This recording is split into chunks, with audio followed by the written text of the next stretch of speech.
All right, so I ended that first part just basically talking about the genetic trait that's wrongly labeled Wilson's disease, and it's basically a genetic trait that causes the body on a cellular level to accumulate metals and microminerals in a toxic environment, in a heavy metal toxic environment, like all the aluminum compounds that are put in like your antiperspirants and stuff. And if you research how much those metals contribute to cancers and mental ailments like Alzheimer's and so on and so forth, that's the link. And so the vast majority of the people that develop these terminal illnesses and serious conditions early in life, say like even in their 40s or 50s, they start to show signs. Why elderly, end up sometimes with palsies or even if they're not even diagnosed, why they end up shaking. And it's not just the fatigue, and it's not just the muscle stress, it's not just the years of hyper muscle tension, it's the fact that these metals actually end up short-circuiting neural impulses. You know how when your reflexes are tested and they hit your kneecap in a certain way and you have a reflex response because the impulse actually isn't conscious, and actually the electrical impulse that caused that muscle to twitch or move wasn't a conscious decision. It was a electrical charge that was shorted that made the muscles contract and hence the reflex. And what happens is with these people that develop these palsies and twitches, uncontrollable tics, whatever, a cheek that, an eye, a bouncing knee every time they sit down. Okay, that's the presence of too much heavy metals in their system. And it comes out in short-circuiting neural impulses to the muscles, causing palsies and shaking and motions. They've got too many heavy metals, and they have to practice heavy metal chelation and heavy metal detoxification. And really, these people that have this trait have to avoid. You can't avoid the air that we're breathing. They're putting metals in our atmosphere. These are why I'm making these videos. It's like, look, man, your lives are under attack, and you that have this trait are developing you're blessed with the trait, because, like I said, most people that have this trait are extreme people, so they're extremely driven, they're perfectionists, they're the movers and shakers of the world, man. And I'm trying to speak to you because it's like, don't let the Rothschilds, don't let evil guide that impulse from God that's intense.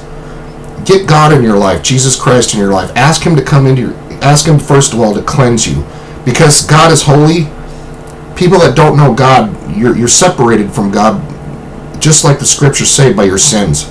On a spiritual level, if you could see your spirit before God enlightens it, it becomes, under the devil, it becomes in the spiritual realm dark and covered with filth.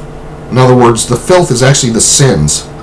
So that's why the scriptures talk about an unclean spirit, because God, who sees into the spiritual realm, if you're covered in your sins, in other words, if God hasn't cleansed you, in other words, if you're not washed, if you're not enlightened, if you're not wearing the white robe, okay, these are all methods of God talking about the spiritual realm and how He actually cleanses and removes the filth of sin, of wickedness, of evil thoughts over time that accumulate on your spirit in a way that the people that have spiritual discernment, that can see into the spiritual realm, that can behold angels and devils, spirits without flesh and bone, that can actually see entities that exist without flesh and bone, what people call ghosts and things, okay, poltergeists or whatever.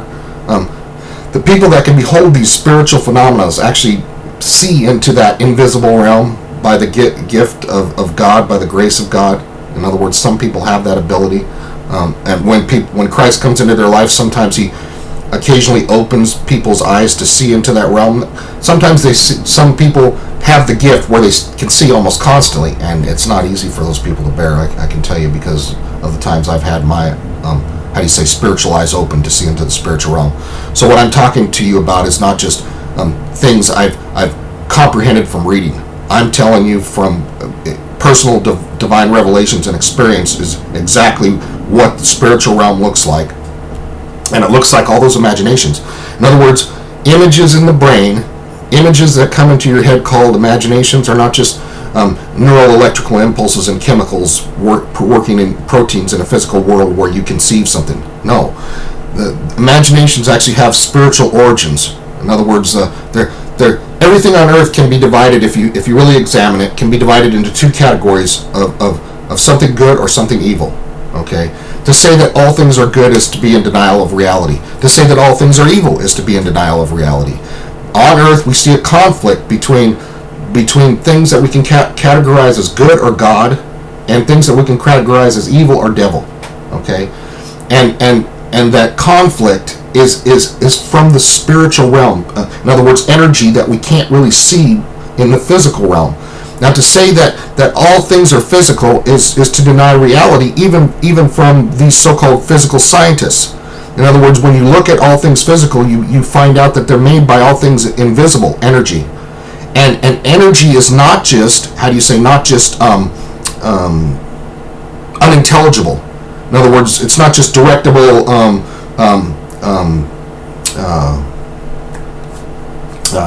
inorganic.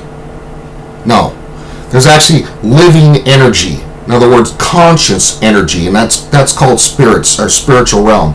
Intelligent energy that directs mass, that moves upon mass. In other words, when my spirit leaves this body, it just rots. It just turns into earth, worm fodder or whatever, soil, and then new life grows from it. In other words, dust to dust. Okay, this body is made up of earth, water, and earth. Everybody, just like the Bible says. All the bodies are made up of earth and water. I mean, it's just the way, exactly what the Bible says.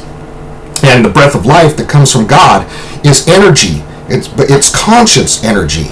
It's intelligent energy, and that's what it's called a spirit. In other words, it's our consciousness. It's who we are, our personality, and everything, our thoughts, without this physical mass. In other words, the spirit inside is actually what's responsible for controlling this physical mass, and our bodies are actually like an electrical biological medium between the spiritual realm and the physical realm. And it's like an avatar that's controlled by an actual entity that's in this case, that makes this case seem like it's living and moving and so on and so forth, and has all these abilities. So we're connected by our energy, which results in actual heat and electricity and light.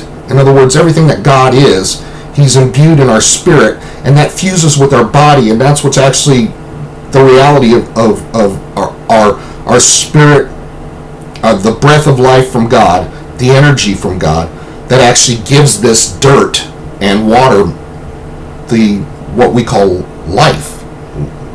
Alive, living. And so death is when the spirit, that energy from God, the fire and the heat and the warmth, that's why they all get cold as soon as the spirit leaves. And the electrical impulses all stop at that point. In other words, the energy leaves. The energy, the spiritual energy, which is your intelligence, your consciousness, your spirit, becomes separated from this biological, electrical, mechanical machine that you control. And the more you're familiar with life and death, the more you understand what I'm talking about.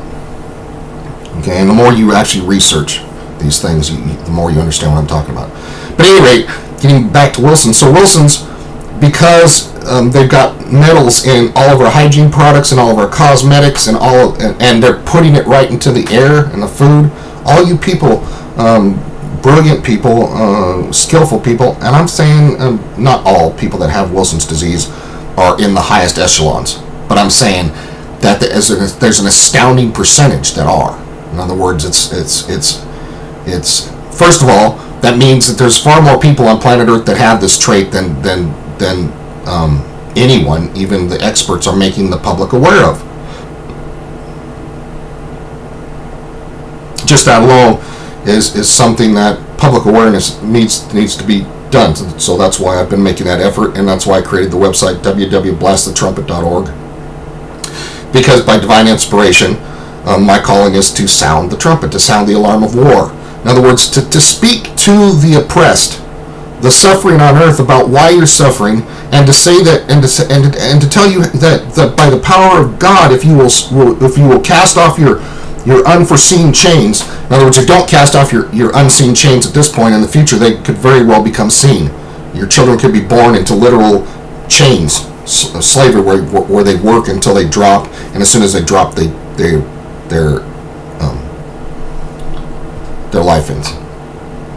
They could be born into abject slavery if the people of the world don't unite against these slave drivers, the slave masters, the satanic New World Order, and their desire to control your food, water, and all your currency, your money, your credits. And so again, the method is, if they're seeking to control anything, everybody else has to participate in making sure that doesn't happen. So if they're centralizing the control of electrical currencies, or what we call money, if they're seeking to go cashless or anything like that, then everybody has to agree to reject their agenda, or you're agreeing to slavery by them. You're agreeing to let the devil whip you and your children from the time you're born. And the destroyer of man is not a pleasant individual. In other words, as long as you serve him and his purpose, as long as you're healthy enough to work, he'll give you a morsel or two of whatever, to keep your carcass alive until you drop dead. And that'll be the reality if people don't stand up to these people and say, you know what, you deranged, demonic lunatics, we've had enough of you. In other words, by the grace and power of God, everybody should unite, create and keep their own seed supply generation to generation, make sure they actually train their kids how to grow and keep their own seed supply, dry the seeds from all your vegetables and fruits, and plant and practice experimenting on what aquaponics and agriculture will grow the most productive food supply in your own tiny homes or apartments, or wherever you're relegated to live under the oppressors at this point. Take back control of your food and water, and as far as I'm concerned, if the authorities that are being paid won't stand up to these scum and use their weapons to bring it into geoengineering, in other words, dumping toxic nanoparticles, metals, into our atmosphere that force all of us to breathe, and that actually accumulate in our systems and then cause all kinds of ailments and neurological disorders, to the point where people get to the point where they get so sick they can't function and or think and or concentrate or focus. In other words, they're stupefying the public by what they're doing. In other words, the metals end up adversely affecting neurologic processes. So your spirit inside might still be intelligent, might still be full of energy, but your body, man, gets to the point where it can't focus, where it can't do anything but kind of stupidly, like a moron, go from day to day, where you're just barely alive, and get to the point where you don't have ambitions or dreams or desires. They're dumbing down and making sick and causing premature deaths by these things. And I cover the details of how and why and what they're doing in my notes, Conspiracy Theories and Strategies of War, predominantly Depopulation and Crimes Against Humanity. If you'll read those, you'll see that I'm not just tin foil conspiracy theorist. I've got years and years of research about these facts and their evil agendas. And for anything to exist in reality, it's got a plan. Now they can lie to you and say that their plan wasn't to actually harm life on planet Earth, but when the facts show that that's exactly what they're doing, and they go on ignoring those facts and doing it anyways, well, that's when the public has to say, I'm sorry, we're not ignoring those facts, and you evil maniacs are going to stop doing this right now, or you're going to be executed for your crimes against humanity. In other words, you put their miserable lives on the line. You take these devils, man, you haul their carcasses, out publicly and say, look, we are the law. You're accountable to us. You delusionally think you rule the world. Well, we're about to clue you in on reality. You don't. There's only one God, ruler of heaven and earth, and that's Jesus Christ.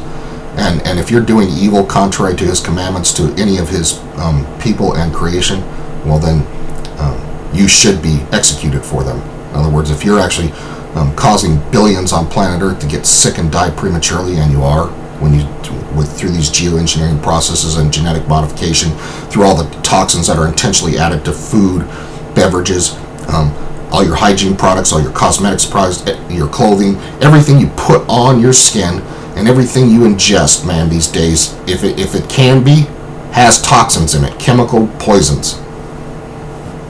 And think about that. They'll say it's like to preserve and to keep the biologic agents. If canning processes themselves, sterile canning processes themselves weren't sufficient, if smoking foods, meats, if other ancient preservation techniques weren't sufficient to provide healthy food to ingest over time, in other words, preserve food, then people wouldn't be able to do it. There's hams and stuff that are like more than 10 years old that people snack into and don't even realize that meat is 10 years old. You would think that it would have been rotted or nasty, but no, if it's smoked and preserved right, it can last for decades. It's amazing. It's the ancient ways, man, are not obsolete. They're better actually in some respects because they don't have chemical toxins in the method of preservation that you ingest and then end up in your flesh, and that end up causing all kinds of diseases like cancers and stuff. So in other words, the modern ways are not necessarily better ways, and when you actually examine what these people are doing, they're making people prematurely sick and prematurely dead. And so when I say take a look at death, I'm saying not just look at the causes of death. I'm saying look at the experiences of death, and everybody unite to make it better. In other words, I repeat, I am at this point. I'm still conscious. I'm still able. I'm still physically energetic enough to be able to knowingly and sanely say what I'm about to say, and that is for myself. If I'm incapacitated, how do you say, whatever, paralyzed, can't talk for myself, can't write, can't express for myself, I don't want to be kept alive on artificial methods. I don't want to have intubators or anything like that keeping my physical body that has been injured to the point where without these means it would be dead. Okay. In other words, if I get to the point where I'm too sick or too injured to function, in other words, to feed myself and to eliminate, to go to the bathroom and so on and so forth, then and I can't push my own button, to put myself to the long nap, to send my body to the sleep, to go to sleep. In other words, if I can't willingly do it myself, well then I want somebody that watches this video. I'm basically, because I'm not a rich man, I've because the crimes against me have depleted my assets, and because I don't think living wills, even handed to executors, actually even make it to the doctors. I'm just going public. I've chosen that the most how do you say, the greatest chances in my favor that my living wishes would be implemented is just to go public and post it and hope that there's enough decent people on planet Earth to respect patients' choice and patients' rights, to respect my intelligent wishes concerning my own existence, and that is, and to not violate that, to not rebel against that, to consider yourself, how you would want people to treat you based on your own conclusions and your own rational decisions. Now, I say it's rational because I know the various ways to die, and if it's experienced, I think I've experienced death in more ways than anybody living on the planet today. In other words, I think the only way somebody could experience as many ways to die as I have is if God did the same thing to them that he did to me. Took their spirit, and over centuries and millenniums, you put your spirit in all kinds of dying, people, and to the point where you understood exactly how they felt, exactly what they went through, exactly.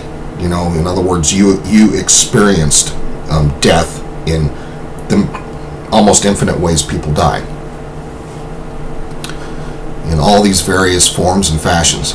Okay, and I have, and so I'm telling you that if I'm conscious enough, and if I'm still in control of my body enough, if I still have enough energy to actually take my thumb and push a button, that's what I want. In other words, I want at my deathbed quality food. I'm dying. Don't give me nasty crap as my last experiences in this miserable incarnation.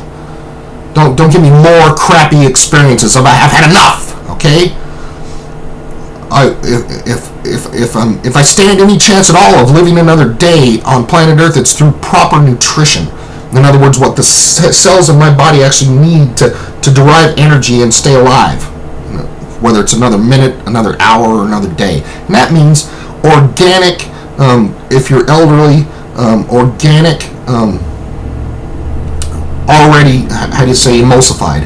In other words, the most easily biologically available nutrients on a cellular level is to ingest extracted nutrients from organic vegetables and fruits that have grown in soils that are still fertile and non-depleted.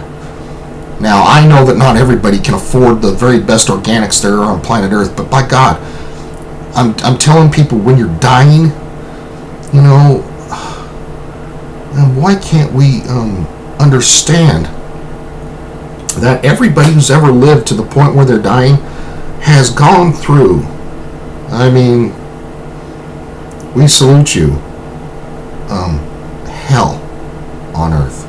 Okay, in other words, it doesn't have to be so hard, but it's made hard by the oppressors and by too many people being apathetic, lazy, evil, uncaring, incompetent, unprofessional. Okay, so I'm saying at the point of death, at least, can't we get that right? Somebody's already suffering to the point where they're about to leave their body. Their body's already decayed to a point where it's no longer functioning. I'm sorry. I personally can't look at death in a way that, other than the immediacy of death on the other side. In other words, once our spirit comes out of our body, well, I rejoice about that, because you're finally free from this suffering flesh. Okay, but the actual dying process is like the Bible calls like birth pains. In other words, it's extremely painful, and it's not something that's enjoyable, and I don't look forward to it, and I can't sanely say that I know anybody that does. Okay, in other words, when I investigate death and the way people die throughout history and to this very day, I think we're being cruel. I think we have methods to alleviate suffering, personal suffering, at that point. And I think people are just like, I don't know what they're like. I think they don't understand that what they're doing is basically like looking at these dying people that, can't even hardly talk anymore. They're so fatigued and they're in so much pain they can't even hardly cry anymore. Their tear ducts are all dried up, but if they could cry, they would be, because they're just so incredibly miserable. In other words, even though many of them believe in God and know that heaven's on the other side, the actual dying process can still be, unpleasant is an understatement. And all I'm saying is we could make it kinder and more compassionate and more sane. We could make it to the point where we understand that people should have the right to go in whatever manner, since we have the ability, since we have the technology, since we have the knowledge, to go in the manner that is most compassionate. And I'm telling you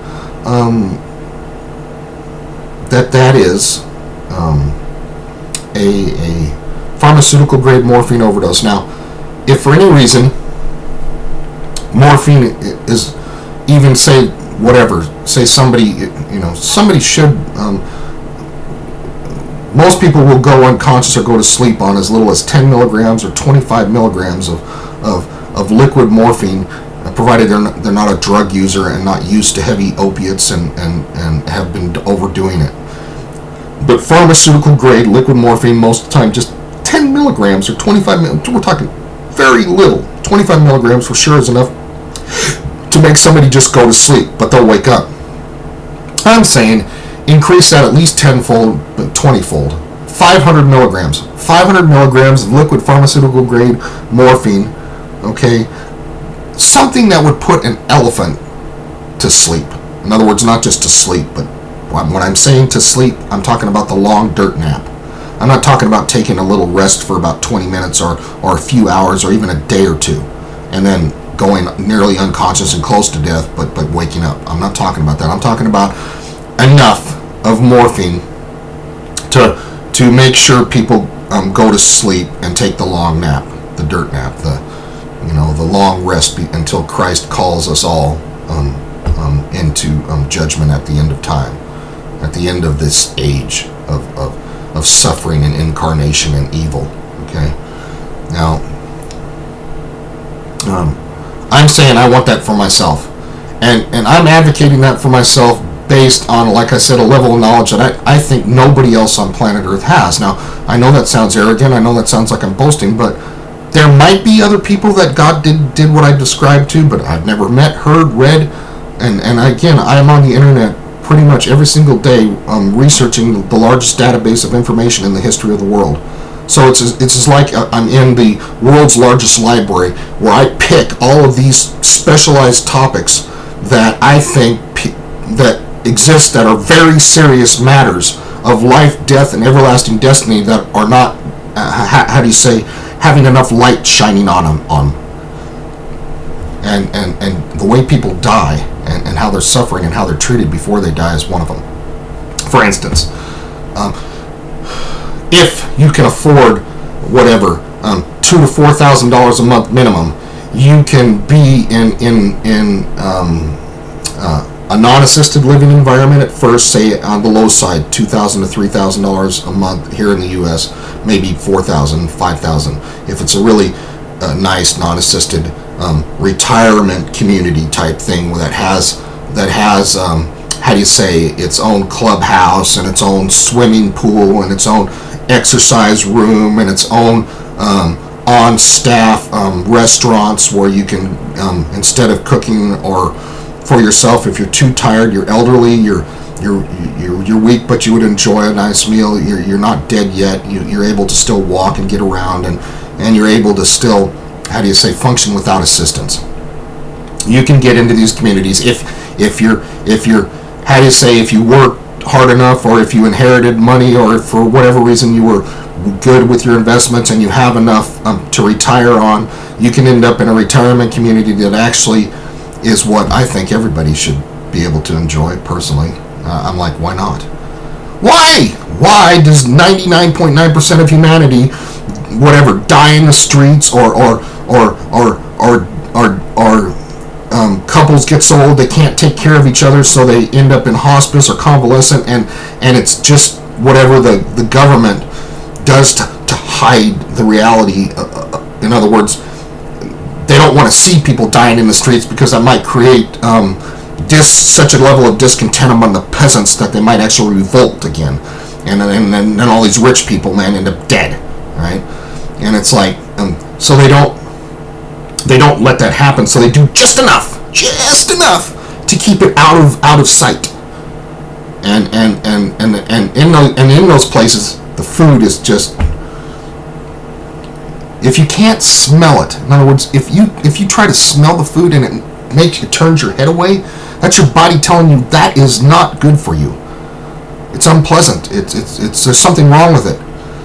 So if you take a look at this hospital food and you try to sniff it and the texture of it and you try to put it on your tongue and you feel like gagging or puking, for the lack of palatability and the lack of proper nutrition, then what they're doing is they're not actually they're trying to give the semblance that they care for you, and that's all your loved one can handle because their system's so compromised and stuff. So bullshit. All right, bullshit.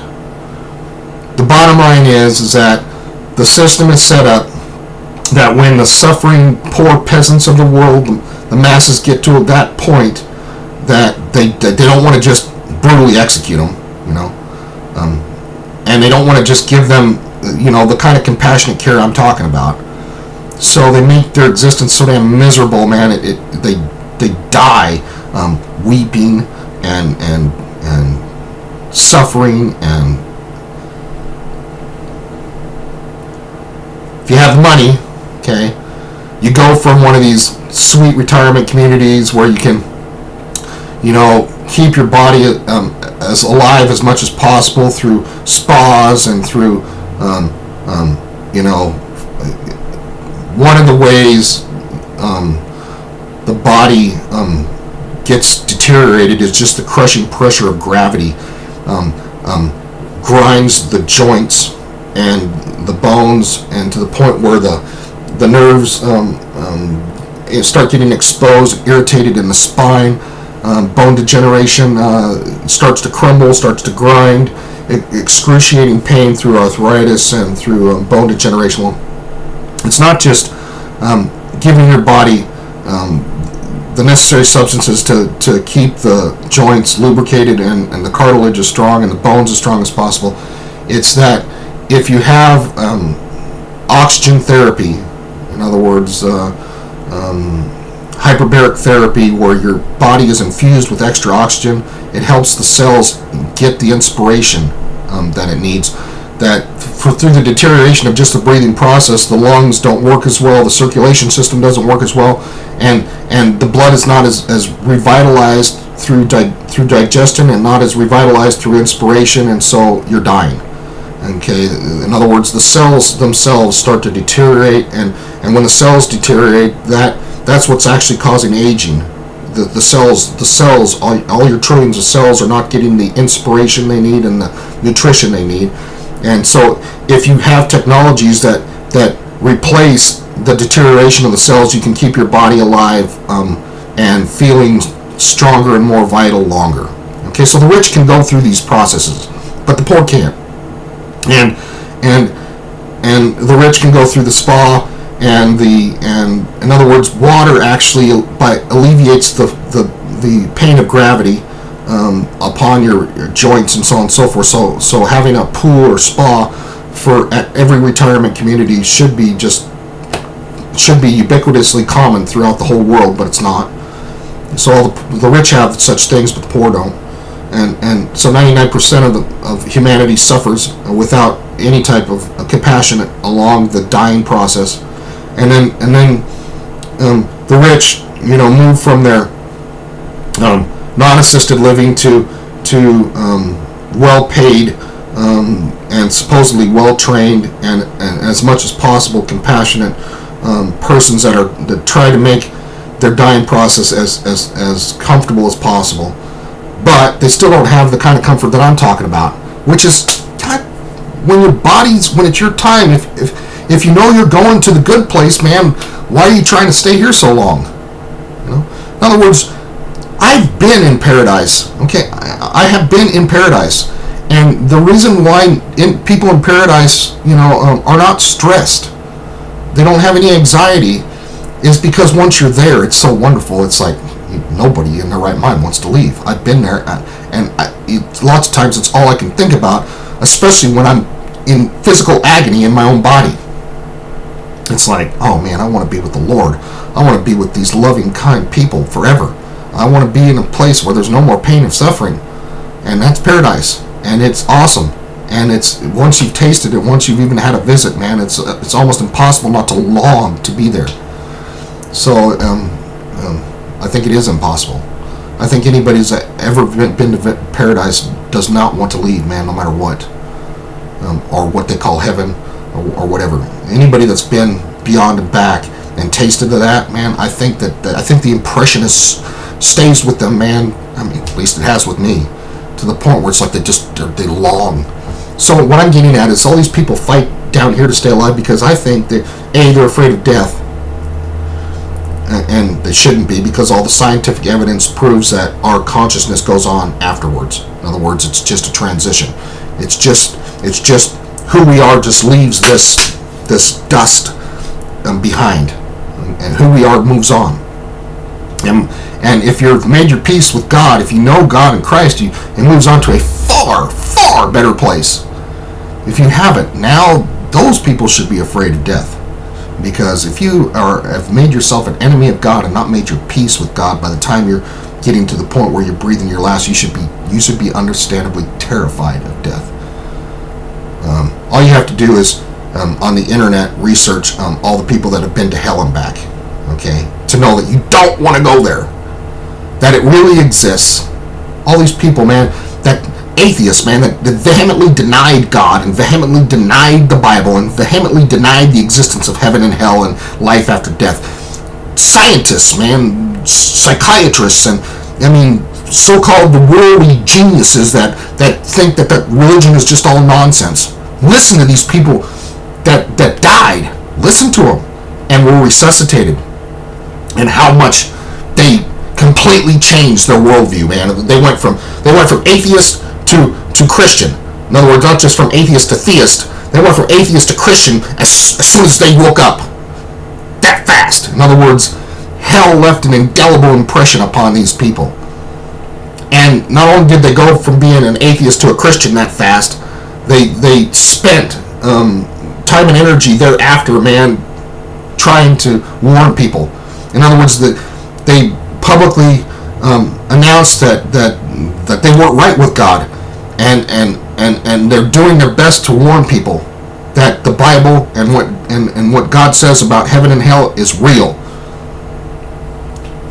I have, and everybody I know that's truly died and truly been resuscitated does that. We can't help it. It's like if you got even a tiny shred of a decent impulse in you, you end up having to care that other people could go to a place, you know, and spend whatever. Some people think forever. Some people think it's just a prolonged period of time. But regardless, you don't even want to be there for a second. I'm telling you, I went to outer darkness, and I was only there for a nanosecond, and I didn't want to be there. If you go to hell and experience hell even for a second, you know you don't want to be there. It doesn't take prolonged period to come back to say, look, man, hell's real, don't go there. Get right with God. Call on Jesus Christ. Acknowledge that you've sinned. Acknowledge that you've done evil things. You can even acknowledge that you might have enjoyed sin. You might have enjoyed doing evil things. Sex addicts, drug addicts, if they didn't enjoy it, if they didn't like it, they wouldn't be a sex addict or a drug addict. In other words, it's not like God didn't make the sexual act or orgasms unpleasant. Okay, He ensured procreation thereby, right? In other words, it's one of the most pleasant things there is, and to say otherwise is just lying. It's why lie? So it's not that sin in and of itself can be unpleasant to the sinner. It can be seemingly pleasant. Instead of having proper sexual relationships in holy matrimony as designed by God between loving husband and loving wife, and creating a family, built upon His precepts and instructions of raising children in His wise instructions for life. In other words, teaching them to replenish the earth, not just consume all their lives, not just take all their lives, but to give back, to plant fruit and nut trees and gardens. In other words, God one of the first things we read about God is that God planted a garden. So God is obviously telling us his priority is gardening. Okay? Now a lot of people can't seem to grasp that from the scriptures, but think about how that makes sense. God is eternal life, and his passion is living things. And his passion is not consuming, not destroying, not just taking, not just. His compassion is giving. His compassion is in other words, his virtues demand the existence of living creation, of life, of vitality, of health. So all this death, all this suffering is exactly what the scriptures say it is. It's a result of us, instead of listening to God and constantly thinking about life and doing the things that make for life from generation to generation, we listen to the devil and we get selfish. And we don't think about, the souls to come, and we don't think about, anything but, our own ambitions and desires, and that's sin, and our own pleasures, our own, and we don't think about the consequences of how that makes other people feel. So, in other words, the evil of adultery isn't necessarily the pleasurable experience of two people uniting in sexual intimacy. That's not necessarily the evil. The evil is that on a spiritual level, when husband and wife come together, God actually fuses them on a spiritual level like one entity. They start to unite. They start to feel each other. They start to understand each other. They start to experience each other. And their imperfections rub against each other to the point where you're polishing each other. You're helping through God's agency to perfect each other. And the imperfection cause fights and friction. Those battles through a loving relationship. The love of God keeps you together even with those fights, and even with the polishing, and even with trying to perfect each other. If God's in that mix, it's like a molecule of whatever, two chemicals or something coming together to form a different molecule, a different unity called a marriage, a divine marriage. Okay, that's why it says the two shall become one. You're not just talking about the physical union of sexual intimacy. You're talking about a spiritual and a level of connectivity that's actually divine. And that's the devil perverts that. So that God inherently made something good and to be pleasurable, to ensure such intimacy, love, and unions, and care for each other and for the children. So he made this family module by design to ensure procreation, to ensure from generation to generation his instructions were taught and continued on planet Earth, from loving fathers and mothers to their sons and daughters for generation to generation. So what the devil does in sin through adultery and stuff is take what God's made inherently pleasurable and good for good reasons and good purposes and perverts it. So it's not like the sex act that's unpleasurable or ever will be unpleasurable, because that's inherent about the sex act. That's what ensures procreation of all species through the generations of all sexual species. Through the generations, is that it's actually pleasurable. It's not just instinctual. It's not just something without feeling emotions and so on and so forth. It's something that's extremely pleasurable, and hence why there's so many billions of souls, right? Because people procreate, and it's because sexual intimacy is so pleasurable, right? If it wasn't, then there wouldn't be so much procreation, right? So God made it, intensely pleasurable to ensure procreation. Okay, so it has its purposes, and it's not just to ensure procreation, but to ensure loving care about another person, to ensure people understand that love is not selfishness. It's not about what that person can give them. It's not about their orgasm. It's about caring enough about that other person to make their existence on planet Earth as pleasurable as possible. To actually feed them, clothe them, to help them when they're injured or tired or whatever. In other words, it's to teach people how to love, and that's not just about the sex act, right? But the devil perverts it. So it's like the evil is not necessarily in the intimate act itself.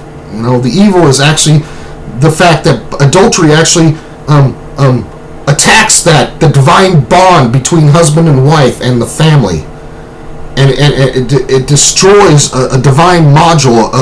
It rips apart a molecule that is essential to the building blocks of not just of a family, but of a whole nation. In other words, happy families make for happy cities, and happy cities make for happy nations. In other words, if there's stable family modules that are divine and going with the divine model, then the whole nation prospers.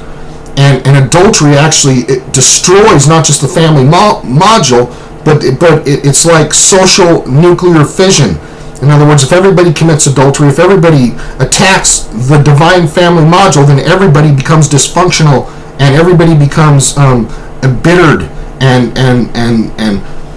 suffers the consequences, whether it's transmission of sexual transmitted diseases or lack of love, a lack of caring about anything but your own, selfish ambitions and your own personal pleasures, to the point where you even harm others. In other words, as long as you have your orgasm, you might turn into a rapist or a child molester or who knows what. But the bottom line is, all sin on all levels is actually inherently destructive. It attacks life. It attacks what God designed for happy, healthy living. And I'm saying, when you look at death, when you look at the actual death of souls on planet Earth, that you need to stop being so selfish. You need to take a look at others, because that will be you if you don't, while you're healthy and strong, care enough to make their passing better, a lot better, as far as I'm concerned. In other words, it should not be a hard thing to give people at least their dying wishes. And for me, it would be like, a last meal with loved ones.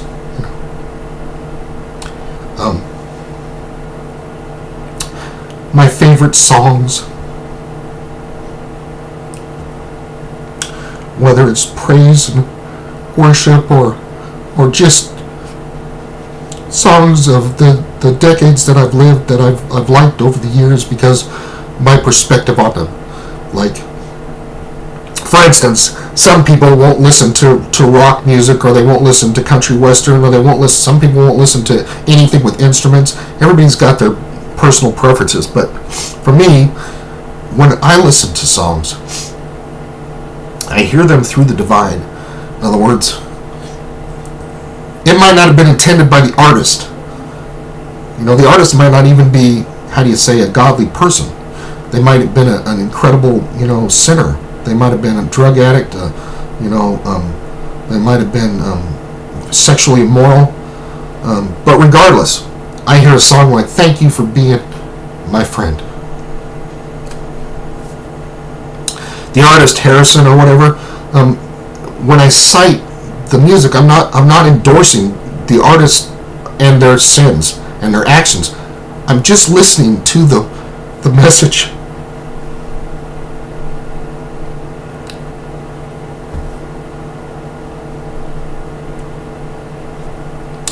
And as such, I like all kinds of music from all kinds of genres, as long as the message itself is actually a good one. Yeah, forgive me. I'm weeping because I've already seen the many ways I could die, and I also know that it's very unlikely that, unfortunately, my wishes in this life will ever be listened to and respected. But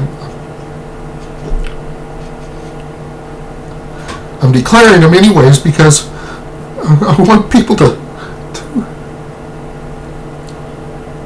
get outside themselves and to consider that we all, short of being alive on planet Earth when Christ, returns in glory, that we are all going to experience our mortality and death, and to think about that, and to think about what they would really like that to be. And I'm telling you what I would like it to be.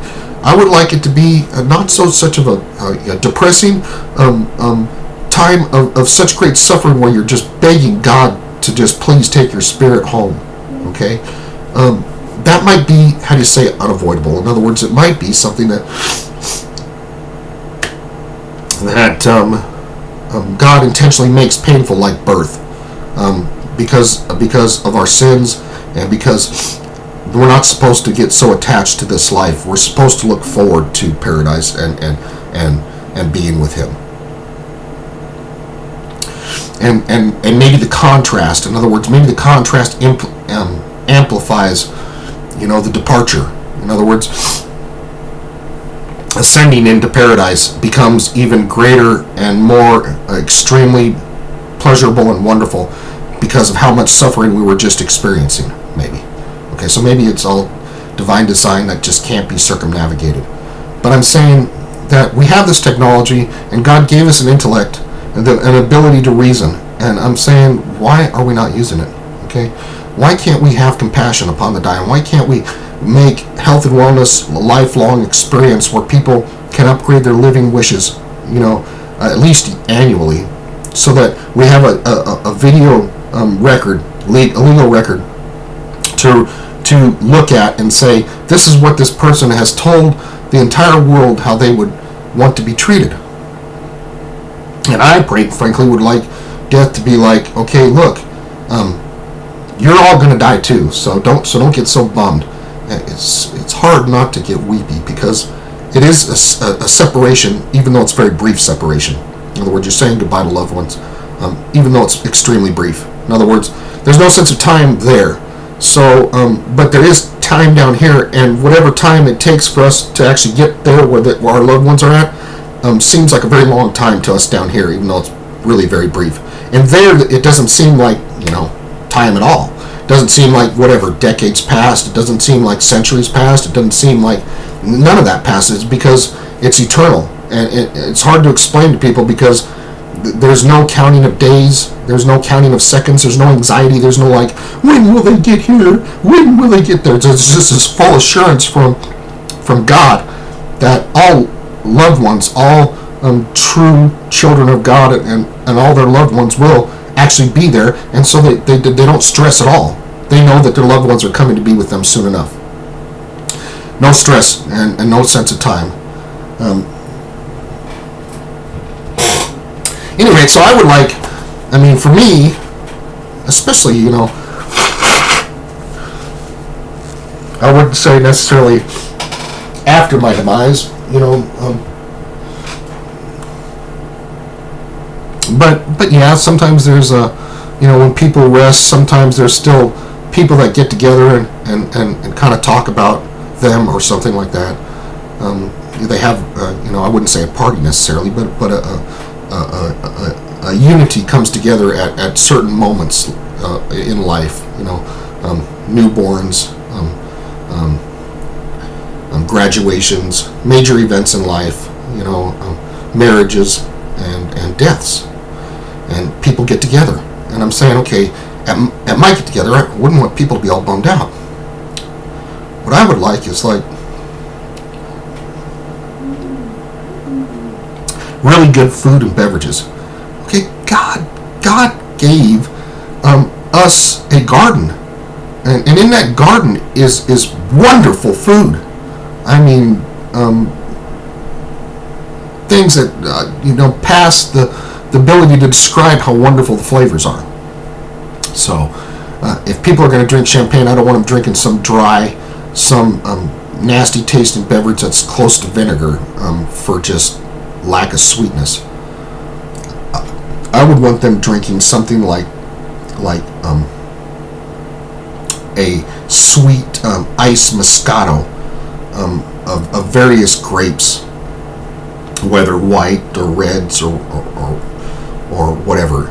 Some people call them like orange muscats or orange Moscatos. In other words, different types of white grapes that are super sweet.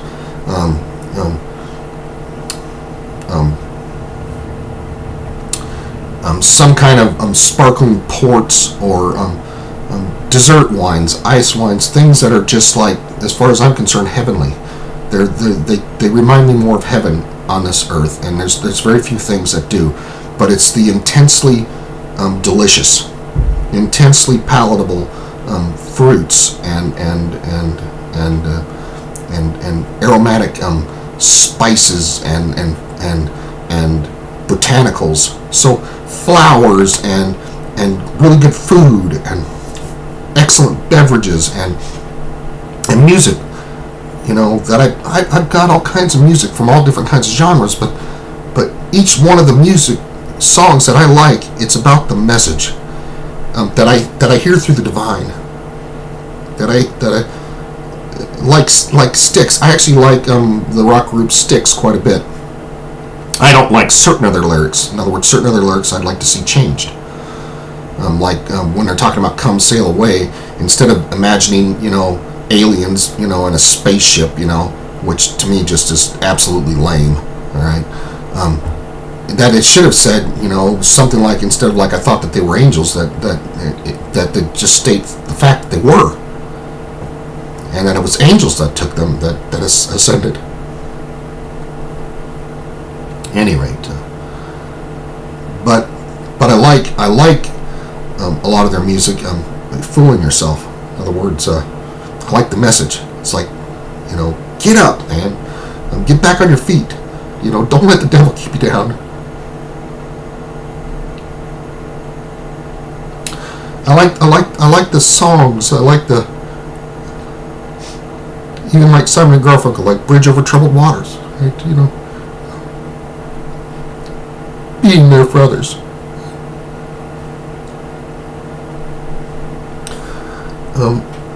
I like the music of the decades in different genres, and as long as the message, man, can be seen through the divine as being relatively good, something that is, experiential and not selfish, and something that is encouraging, something edifying, something that is not destructive inherently in the words and in the way that whatever. Some music is very unnerving, very distorted, very almost destructive in the vibration itself. Okay, so I don't really care for a lot of hip hop, rip rap,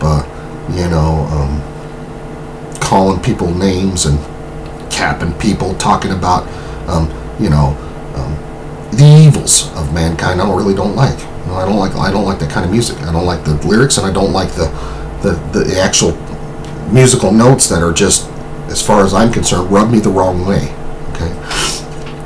But what I'm getting at is, for me, I would like death to be like, and anybody that even remotely cares,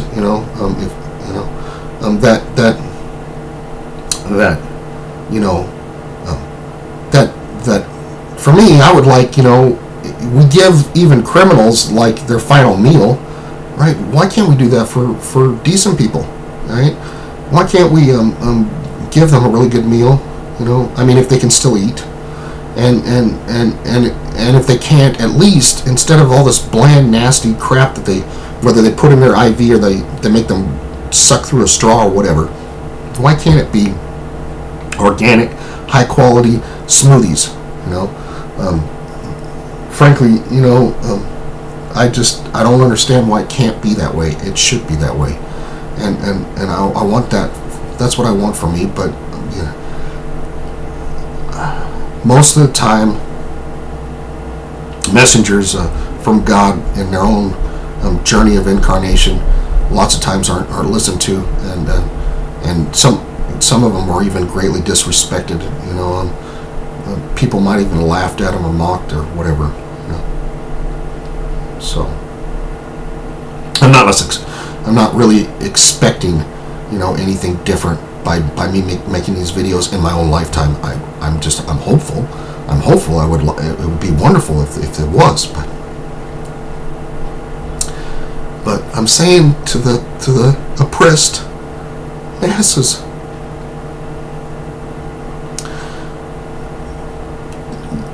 it doesn't cost that much for video cameras. It doesn't cost that much to go into these places and start documenting. It's like, this is what you have to look forward to presently if you don't speak up and change it. This is what's going to happen to you. It might seem unpleasant to look at death and to look at the ways people die, but it's reality. And if you don't expose it, if you don't look at it, it's not going to get better. It could get even worse. So I'm saying while you're still young enough and healthy enough, make it a project, even if it won't end up in schools, it should. Because again, these are the most important things about humanity are when people, an event happens that's so important, people actually get together. And that's like I said, births and graduations, whatever, career changes, moves, dramatic things, and death's one of them. And I'm saying that death is not being looked at because it's an unpleasant topic, but it's part of reality, and people need to look at it. They need to look at it. And I'm not talking about necessarily watching like movies, Faces of Death, where they show all kinds of dying things and stuff, or snuff films. I'm not talking about that. I'm talking about going to these institutions of mass processing of the elderly and the dying, the terminally ill and the sick. And I'm saying that, okay, of course, take precautions, wear face masks, so you don't want to get pneumonia if somebody's really sick. And if you're sick, you don't want to go to these places because the elderly have compromised immune systems. But I'm saying that in other words, take reasonable precautions, but you still need to visit, you still need to video, and you still need to document what's going on, and then think about it. Think if that's what you want your experience to be, because sooner or later everybody dies, and you need to think about, do we really want this to be how we institutionalize the process of dying and death on planet Earth? And if you think about it, and when you're alive and healthy, realize that hell no, that's not what you want, then you need to speak up, like I'm speaking up, and get together while you're healthy enough and young enough and energetic enough to change it for the better, to actually make it better. And I'm saying that for me, the last meal, good music, good food, and it's like, you know what, there were certain things about the journey, I enjoyed, and there were certain things I most definitely did not. But overall, it was an adventure, and okay, my body, designed by our eternal creator, has gotten to a point where its expiration date has come. And it's like, I know it, and I don't want to go through the final disintegrating experiencing the final disintegrating processes, which is typically gasping for air because your lungs are failing and you're trying to breathe but you can't, so you're suffocating to death. It's not pleasant. I'm sorry, man. A lot of people think, it's like, well, they tell themselves, they went peacefully in their sleep.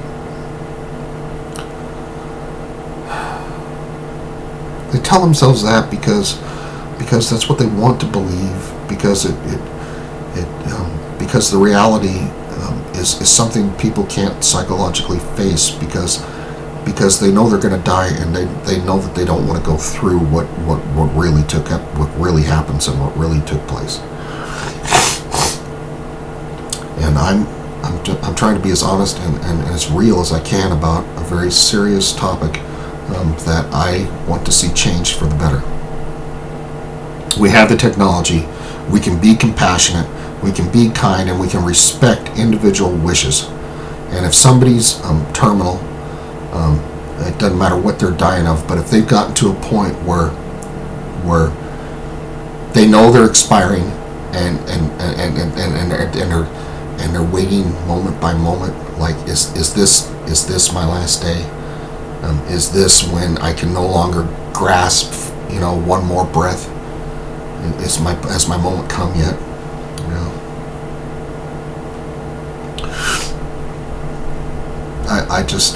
I look at it and go, it doesn't have to be that way.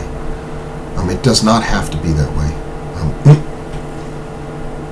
Again, morphine, okay? If they have to combine something afterwards to ensure, in other words, if a medical professional has to be there for compassionate end-of-life care, and the person has as indicated either by a living will or they were strong enough in the moment to push that button, and they indicate that they want to take, their long nap, that the time has come for them. They know the time has come, and they willingly choose to say, that's it. I can't handle any more of this suffering. I'm not going to struggle on a machine to gasp for my last dying breath, man, in agony. I'm not going to go through that, man. When nature itself, if it weren't for all these modern technologies, I would have already been dead. Okay, so instead, because we've got modern conveniences and civilizations, people are living up to the point where the body is just actually decomposing while they're still alive, and they're feeling it, and it's agonizing, it's hurting them. Extreme pain. Okay, now some of them might try not to say anything, but pain, yeah, and lots of times people have been experiencing unbearable pain for so long that they're at a state of agony that almost goes beyond description for suffering, and they're not even energetic enough to be able to express their level of pain. They might not even be able to write. They might not be able to speak loud enough to be understood or coherently enough to be understood. So I'm saying that long before my body is decomposed to that state,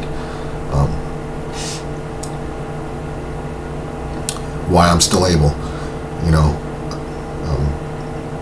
and functional.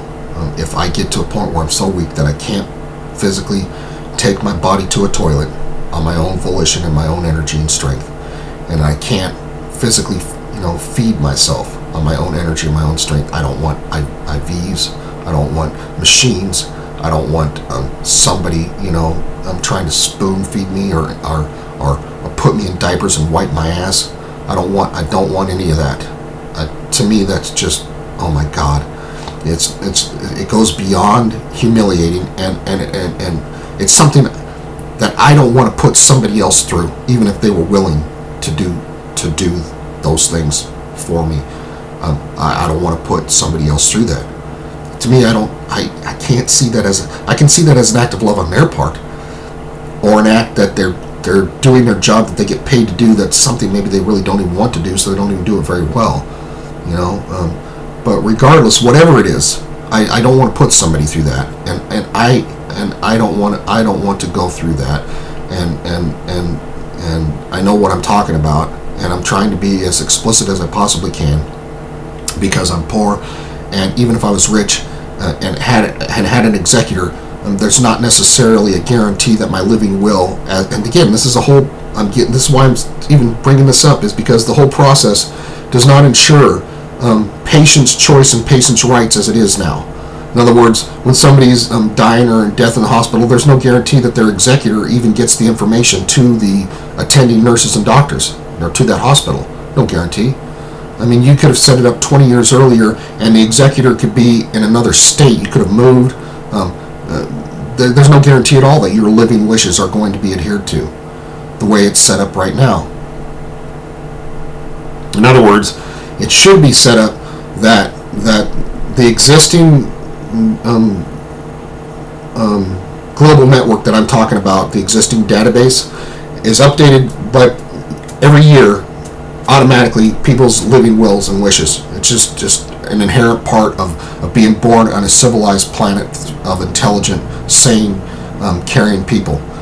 Okay, now if humanity would, if the bulk of humanity would choose that course for themselves. Okay, so the network of health and wellness that I'd like to see, with again every known ailment documented, and every known diagnostic method for rapid correct diagnostics for every known symptom and condition and ailment known to man, constantly updated generation by generation, and together with all of their known treatments worldwide and their set rates of recovery for success. In other words, these people got healthy again by doing this.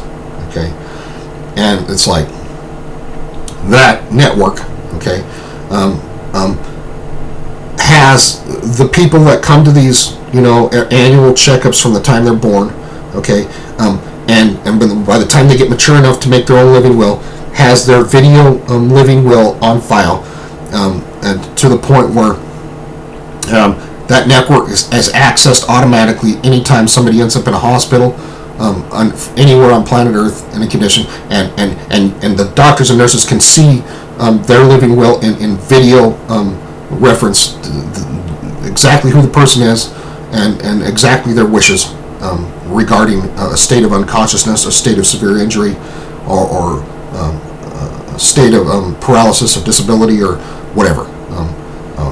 Whatever the person mentions. It's like, look, if they're in an accident where they're paralyzed from the neck down, they don't want to be sustained. They would prefer to be put down, be put to sleep, or whatever. That eventually, maybe paralysis might be through stem cell research and through neural transplants, and eventually it might get to the point where severe injuries can actually be treated through bio-nanotechnology advancements in real medical science and real.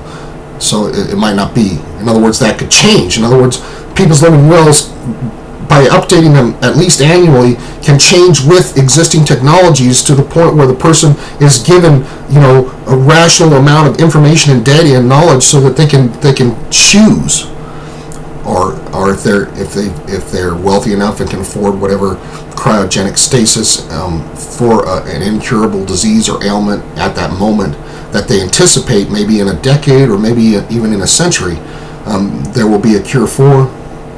If the person wants that, patient's choice, patient's wishes.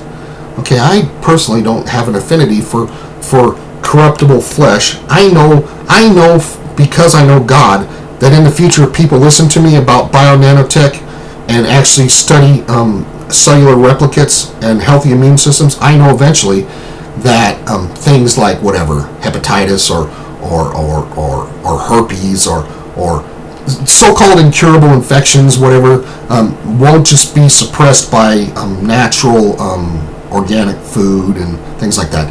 That eventually every single biological viral infection or DNA degradation can eventually, and if mankind has any sense, will eventually get to the point where people can live for a couple centuries easily, where people 80 years old will look like 20-year-olds do today, where people 200 years old will look like between 60s and 80s today. Okay?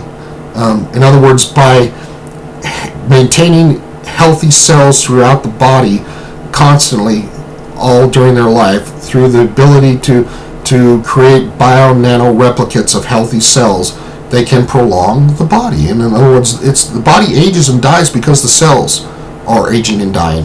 And if you can get to the point where you can create DNA compatible to that host specific information, in other words, you have enough knowledge where you take their healthy DNA when they're whatever, a baby, an infant, a young person, when they're at their healthiest and most vitality, their cells are all right and functioning correctly, and be able to replicate those to actually replace as they age the numbers of trillions of cells that die off faster than they regenerate through the bone marrow and organs.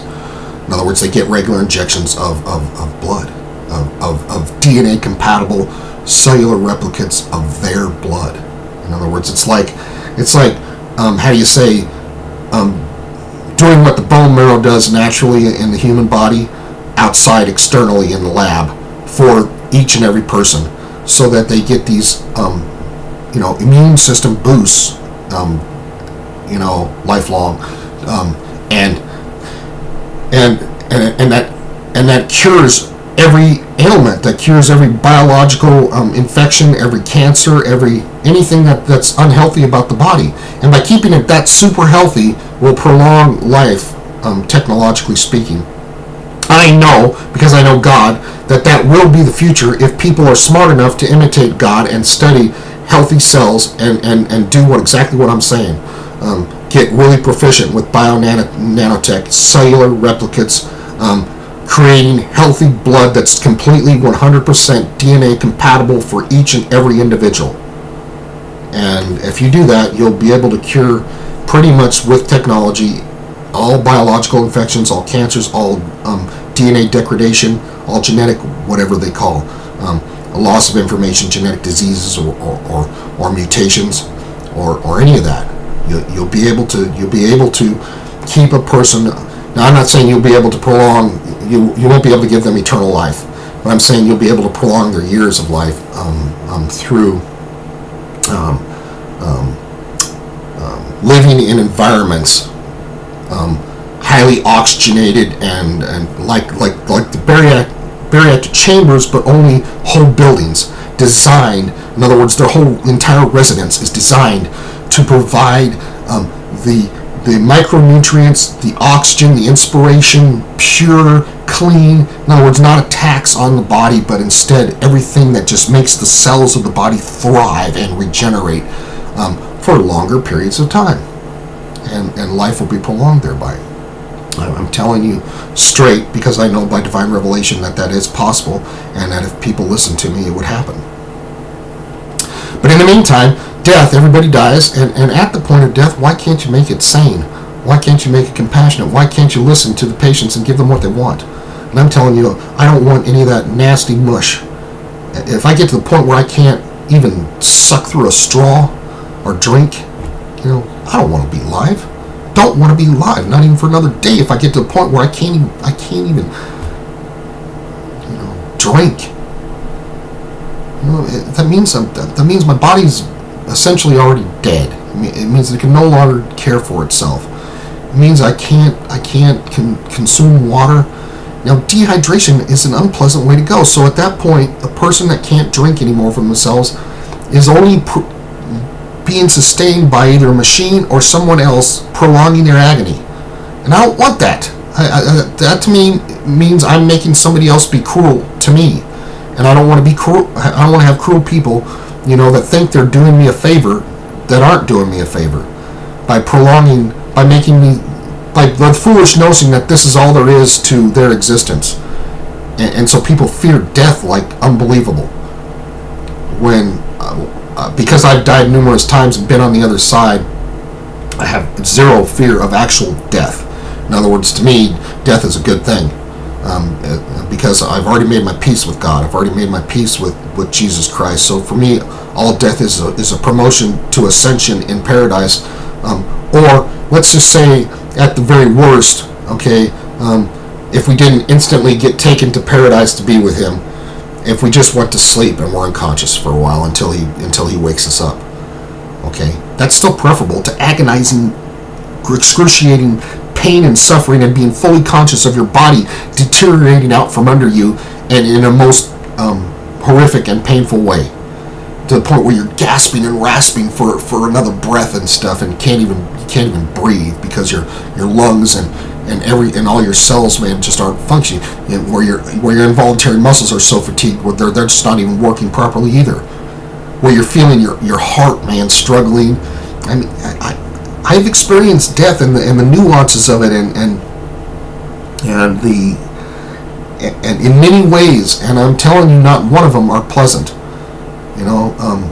But the long, drawn out ones are the worst. Things like ALS and things like what happened to me, an incompatible blood transfusion, rejected by my own body, and yet altered my own immune system to the point where my own immune system confused and fatigues my body by attacking my own healthy cells that were, of a different blood type than the blood they gave me. So graft versus host on a cellular level, not just an organ, not just an organ rejection, but blood rejection, and in other words, it's on a cellular level throughout your whole body, and it's excruciatingly painful, and it's extremely fatiguing because it attacks your blood and attacks your bone marrow to make new blood healthy, and so your whole body doesn't get the actual nutrition and inspiration it needs when the blood is actually not compromised by an incompatible blood transfusion. That's another thing I would have completely changed. Nobody would be taught that O negative blood is a universal donor. Nobody would be taught that bullshit, because it is bullshit. It's like that only maybe works one time, and it only works one time because the body at that point hasn't developed any antibodies or antigens to the negative Rh factor. But all transfusions should always be exact match, always. You should never teach this notion that O negative is a universal donor. As a last resort, if somebody's never had a blood transfusion before, an O negative blood supply could save somebody that's lost so much blood they're going to die if they don't get any other blood, and there's no exact match. In other words, there's no blood type exactly like theirs available. And by exact match, again, what I see the future of medicine being, if people would just listen to me, if they would actually perceive that I have received knowledge from our Creator on these subjects, is that it should be that with this health and wellness program, everybody's blood type and genetics, their DNA genome specific to them, is documented, and there's always maintained wherever they're living a local blood supply that's absolutely genetically identical, not just in type. In other words, it's not just AB blood. It's not just AB positive or AB negative or whatever their blood type is. It's actually genetically 100% compatible to their DNA in every way. Blood that is generated through bio-nanotech. In other words, whatever stem cells from the living healthy person extracted, and eventually you get to the point where technology advances so much that you're able to take biological material and create these stem cells that are then programmed through the health and wellness annual checkups to be completely 100% DNA compatible blood on hand at their local medical treatment facilities, hospital, intensive care units, etc. So nobody's ever getting blood from somebody else. Nobody's ever getting somebody else's diseases or somebody else's allergies or somebody else's genetic mutations. If they ever need blood, if they ever are in an accident where they lose so much blood they actually need blood, they get 100%, genetically DNA totally compatible blood. In other words, their blood externally kept at a medical facility for just such emergencies on a regular basis. And that's possible and can be done through advancements in the technology that I'm discussing. It needs to be done. If you're sane, if you care about life, if you care about quality of life, you need to focus on these things that I'm talking about. If that's your passion, to help people in critical care and with critical needs. Okay, so what was done to me could never happen in the future if people would listen to me.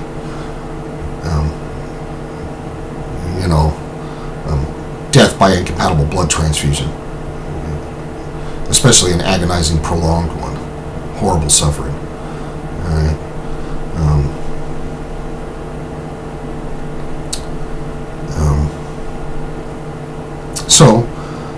What I would like it to be again for me is I get like a last meal request or whatever. We give it to criminals. Why can't we do it for people that are just law-abiding citizens? It's a decent thing to do. So last meal, great music, great beverages, and it's like hey, I'll see you when I see you. Because it's not goodbye. It's just I'll see you when I see you. In other words, you're coming along soon enough. You get to go to heaven too. If you've made your peace with God and if you've received Jesus Christ. In other words, death is not something to be afraid of.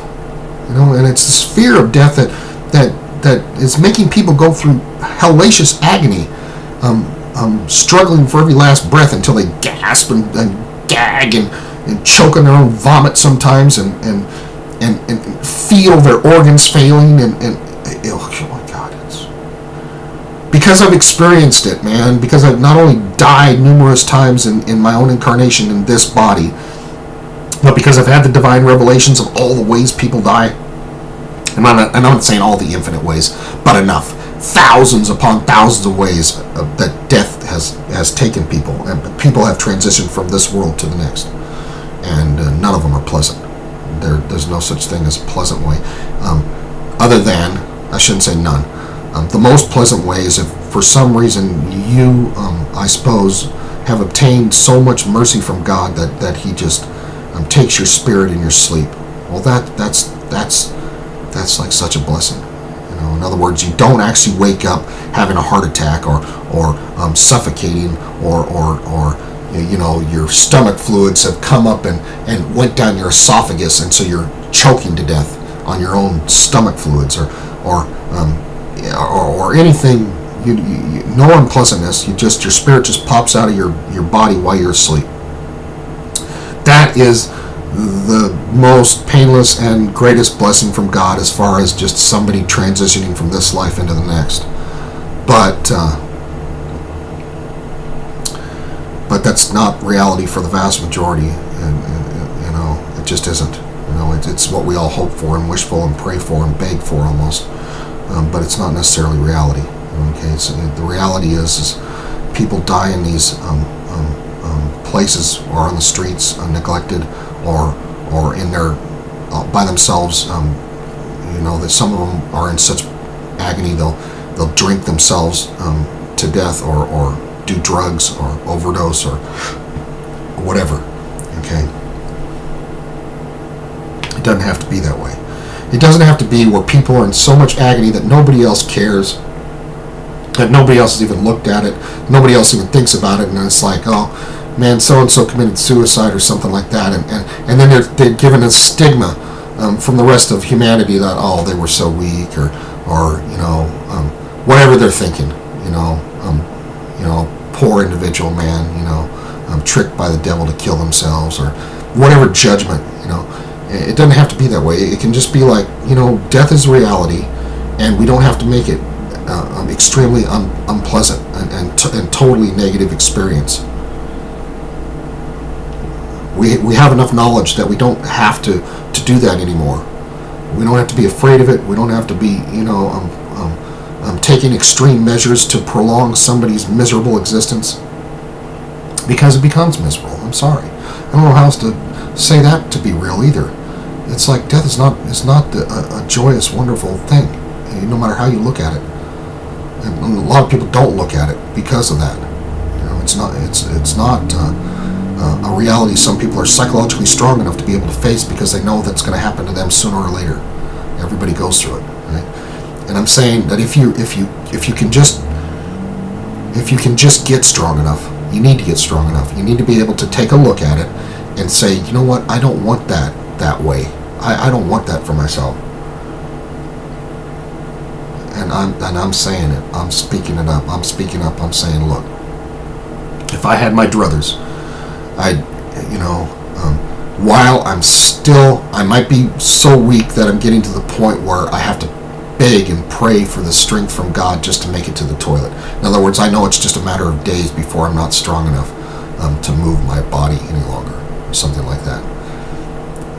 I get to the point where I'm still able to barely function on the most basic level, but I know that I'm terminal. In other words, I've reached an age where I'm so weak and I'm so feeble that it's just a matter of whatever, days, weeks, months, at most. Okay, and I've already suffered enough, because for me, I've already been experiencing the slow dying process now for years, ever since they attacked my life. I have not been experiencing. I'm alive, yes, but I'm experiencing dying in a very prolonged and very painful way, and I'm trying to just be truthful and honest. I'm not trying to hurt anybody's feelings. I'm not trying to make anybody feel better. I'm trying to face reality. I'm trying to be like, though I know God can heal me, though I know God, can be merciful and miraculous and heal me at any point in time, and I can fully recover, and I might even live a couple more decades, I'm saying sooner or later, the reality is we're all mortal, and these bodies are all corruptible, and sooner or later they expire. And I'm saying that when I've examined expiration as it is today, I don't care if well, I do care, but what I'm getting at, it doesn't matter to me whether I reach that point in a year or 20 years or whenever it is. This is what I would like it to be for me when I reach that point. I would like it to be, I get a last meal request. While I'm reaching that last meal request, and let's say I can no longer do solids, I want healthy, organic, pleasant, palatable smoothies, vegetables, fruits. If I have to have any type of aminos or proteins that they're put in powdered form, like superfoods, spirulinas or chlorellas or whatever, aminos, proteins in powdered forms, wheys or whatever, added into the pleasant, palatable fruit smoothie. If I can't sink my teeth or implants or whatever I might have at that time into actual solid food any longer, and all I can drink are liquids. Okay, if I get to the point where I can't actually feed through my mouth liquids or substances, man, that's it. That in other words, I don't want another day or another week or nothing. I want it, at that point in time, if I cannot actually feed or drink, and if I can't actually take my carcass to the toilet and relieve myself, that's the point when I want that button, that machine, an IV put into my arm, and a machine hooked to a lethal dose of morphine, where I can say, that's it. In other words, in nature, I would have never gotten to the point. I wouldn't have lived that long to even get to that point. I would have already been too weak to have hunted, foraged, farmed, ranched, and I would have already laid down and died of dehydration and a cardiac arrest, because that's what the reality is. If you can't be strong enough to even take a drink of water, you die of dehydration, which leads to cardiac arrest, and it's a very unpleasant way to die. It's not pleasant at all. I can't say that it's pleasant. It's not. It is unpleasant. A person such as myself, with as much fat reserves as I have and as much fluids as I have in my body, that could actually take not just weeks. It could take a couple months. In other words, people think you can only go maybe a day or two without water. I'm like, no, I'm sorry, no. If you're just laying down and you're not in the desert where the sun is beaming down on you and dehydrating you extra fast, even in the desert, you would live probably a couple weeks even, without water. It would be unpleasant. It would be prolonged. You might go delirious, before you actually die, but you would die, and it would be a prolonged, agonizing experience. It's not a pleasant experience at all. But in your own house, in your own bed, if you're single and you don't have loved ones coming to visit you, and you just can't get out of bed to eat or drink, you die of dehydration. In other words, you can live without food for months, actually, maybe even a whole year if you're as fat as me. If you've got as many fat reserves as I do. I'm not trying to be self-deprecating. I'm just trying to be real. I'm just trying to be truthful. In other words, it's a myth that people need food every single day and water every single day, or they're going to die instantly in a day. No, that's not true. And so you die of dehydration first because you do need fluids and water more than you need actual food. In other words, you to keep your body alive, it needs to remain hydrated. If it gets too dehydrated, the blood gets too thick. It can and then it taxes the heart until you have a cardiac arrest, until your heart fails. In other words, the blood gets so thick that it won't move through the veins anymore without extreme pressure, so your heart beats stronger and stronger and stronger until it fails. Your blood pressure goes up, you dehydrate, your blood pressure goes up, the veins and constrict, and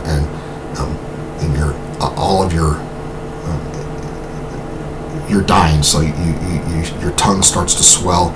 You start to look like a dead person before you actually reach the final moment of death. And it's not a pleasant experience. Okay. So if I get to the point where I can't hydrate myself, and I can't eliminate I can't move my corpse to the toilet to eliminate. Then that's the moment that I want that machine man right at my side, and so that I can take whatever energy remains to make the conscious decision that it's like, I do not want to face a week, 2 weeks, a couple months, whatever it takes, especially if somebody refuses to let you die. In other words, they bring in machines to keep you hydrated intravenously or fed intravenously and stuff like that. I absolutely don't want that. No, man. To me, I'm forcing you to be evil and cruel. If you do that, you're being evil and cruel to me. If you're doing that, you actually probably believe that there's no such thing as life after death. And as far as I'm concerned, you're an ignoramus. In other words, if you're a person that believes there's no life after death and there's no consciousness after death, based after not only the most reliable reference book on earth, the Holy Bible, and God tells you point blank there is, okay, and also all of the billions of people that know God's truth tell you it is, and then also the scientific research on near-death experiences where people have actually died and been resuscitated all tell you there is. When you ignore all that evidence, when you wave the body of evidence of reality away and you actually choose to believe that this is all there is to life, your incarnation, okay? Despite the fact that the resurrected Christ you can call upon and verify yourself personally that absolutely he is still alive, and this is millenniums later after his death, on the cross and his resurrection, that he's alive to this day for people to call upon and see and communicate with to this day, and that billions all over the planet already know Jesus Christ, the Lord, the one true God. For you to lay aside that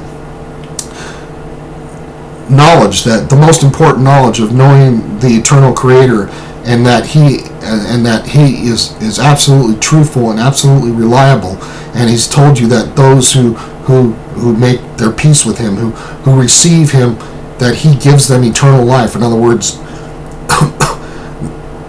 he says flat out, those who believe in me will never die. In other words, what we call death is just this transition where your spirit departs from your body. That's not actual death. Death is when you don't know God. God calls that's really what death is. In other words, if you're separated from he who is life, from he who is the breath of life, from the energy that makes creation alive, which is God, the intelligence and power that gives life is eternal in God, has to be. In other words, for life to exist, all living things, scientifically speaking, by the law of biogenesis, come from other living things. And if all living things are finite, then life can't even exist, because at some point it would have already deteriorated due to entropy, and we wouldn't be observing living things, and we wouldn't be talking, we wouldn't be alive ourselves. So for life to exist, and for intelligence to exist, for the creation to exist, all these aspects of what creation is and what creation has in it has to eternally exist in our eternal Creator, or it wouldn't exist at all necessarily. Now, except for evil. In other words, God is eternal life and has the power to give eternal life, and Jesus Christ flat out said that to us. And if you want to know, in other words, if you want to pass from a state of just belief, of just hoping that that's true, then you have to call upon and you have to meet the Lord Jesus Christ, so that you know that is God, and that God doesn't lie. When you meet him, you experience his virtues, so you know he's no liar. He's not just telling you a story just to tantalize you with eternal life and paradise. It's real. It's very real. And when you study the near-death experiences of the many thousands now that have been documented, they're all telling you that what he says, doesn't matter what other worldview says, but what Jesus Christ says is actually true. In other words, people from other worldviews that are not Christians, that are not even familiar with the Bible, all testify of the biblical definitions of heaven, hell, outer darkness, ways and experiences of what people go through when they die, when they quote-unquote die. God always in the Bible calls what we call death sleeping. Okay, he always refers to it, look, she's not dead, she's just asleep. And people would laugh at him, mock him. Look, man, she's dead, man. There's no heartbeat, man. There's no brainwave. She's dead, man. She's starting to smell. She's rotting, dead. But God, Jesus Christ, always called that sleeping.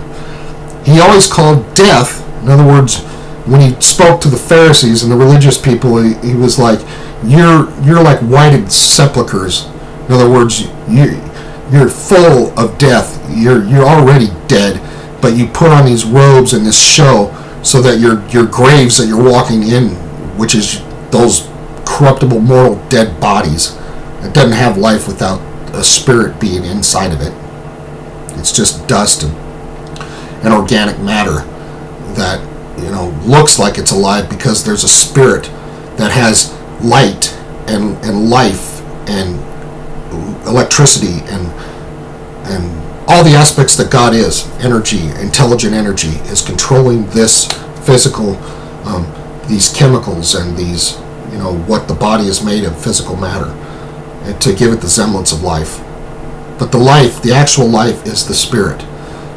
Okay, so he called the dead, the walking dead, the Pharisees, whited graves, because they didn't realize that they are dead because they don't know him, and they're willfully choosing not to know him and to stay away from him and to be his enemy. He's the source. He's the one that even gives them the very semblance of life. But they wouldn't come to him. He said, you won't come to me. Even though the scriptures talk about me and you study the scriptures, you won't come to me that you might have that life, eternal life, real life. So he called them dead. And he says people that don't know him are dead in their sins. So the first resurrection isn't like what some preachers and teachers teach, that there's these various resurrections in dispensationalism where some people are raptured and some people, ascend now and some people ascend later and all this and that and stuff. It's not that. The first resurrection is simply the moment, what Ephesians 2 says, you were dead in your trespasses and sins, but Christ has raised you up and made you sit with him in heavenly places now. In other words, through the mind of God, you now perceive creation through divine thought and through his virtues. So before you were dead, you were ignorant, you were lost in darkness, you were actually separated from God. That's what death is in the Holy Bible, and that's what death is in reality. In other words, the moment we're born into what Paul calls these bodies of death. In other words, these bodies are temporal, corruptible, and are destined, they are mortal. They're not immortal. They're destined for death. So since that's reality, since that's observable reality, why do we not look at it and sanely be conscious about it and aware of it and try to make that experience less agonizing and less painful and less horrific when we have the ability to do so? When people can get to that point, and instead of, if you look at it, it's the stuff nightmares are made out of. In other words, it does take strong people to face reality, to face reality, to face death. And if you really look at it and you study all the ways people die, and you examine it, you have to, I think, act. You have to act to make it better. You have to realize, okay, we're sinners. This is a temporal mortal body, and when it dies, it doesn't just die mostly, for the vast majority of us, painlessly at all. It dies in various levels of pain, and in some ways so excruciating that's hard to even describe in words. Okay, and I'm saying that's cruel. That's cruel. And I'm not saying that's what our divine. I'm not saying that that's what God is doing to us. I'm saying that's what we're allowing by being compassionless, by being apathetic, by not being sane, by not being courteous, by not being competent, by not being truthful. We're allowing our loved ones, and even if you call them strangers, we're allowing people, which will one day be you, to suffer, and to suffer horrifically when we don't have to. We don't have to. I'm saying with a clear conscience that I can't see. I've seen Jesus Christ face to face, and I can't see him saying, "Well, because you didn't suffer enough in death, I'm sending you to hellfire." I can't see him say that. I can't see him doing that to anybody. I could see that, he's saying, why did you look at that poor, agonizing, gagging, obviously dying in agony person and not do anything to alleviate their suffering? I could see that the opposite way. In other words, I could see that as a condemnation upon all the rest of us for not taking a look at death and saying, man, we don't have to go in those horrific ways. Not really. We can realize that what he says is true, that these bodies are destined for mortality, and sanely deal with those final moments. In other words, say, okay, it's our time. We are at peace with God because we received Jesus Christ, our Lord and Savior, and our bodies have just worn out. It's just reality. He designed them to wear out, and they've gotten to the point where they're going to wear out. And instead of making those last days to the point where you're trying to get breath and you can't, or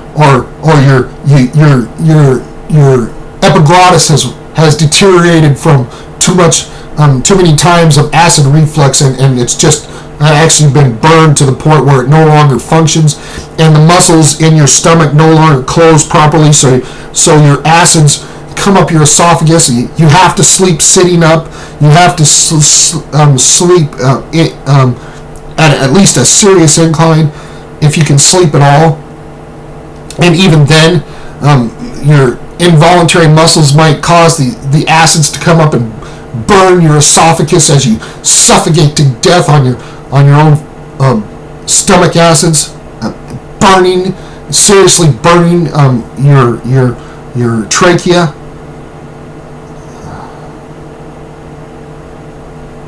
Your lungs, your diaphragm, no longer strong enough to lift the weight of your own mass, even though you've lost all kinds of pounds, because you can no longer, even when you ingest or even when you eat or drink, your blood is so compromised that it no longer provides nutrition and inspiration to the rest of your body, and so all your cells are just dying and decomposing, and your body actually shrivels and gets smaller.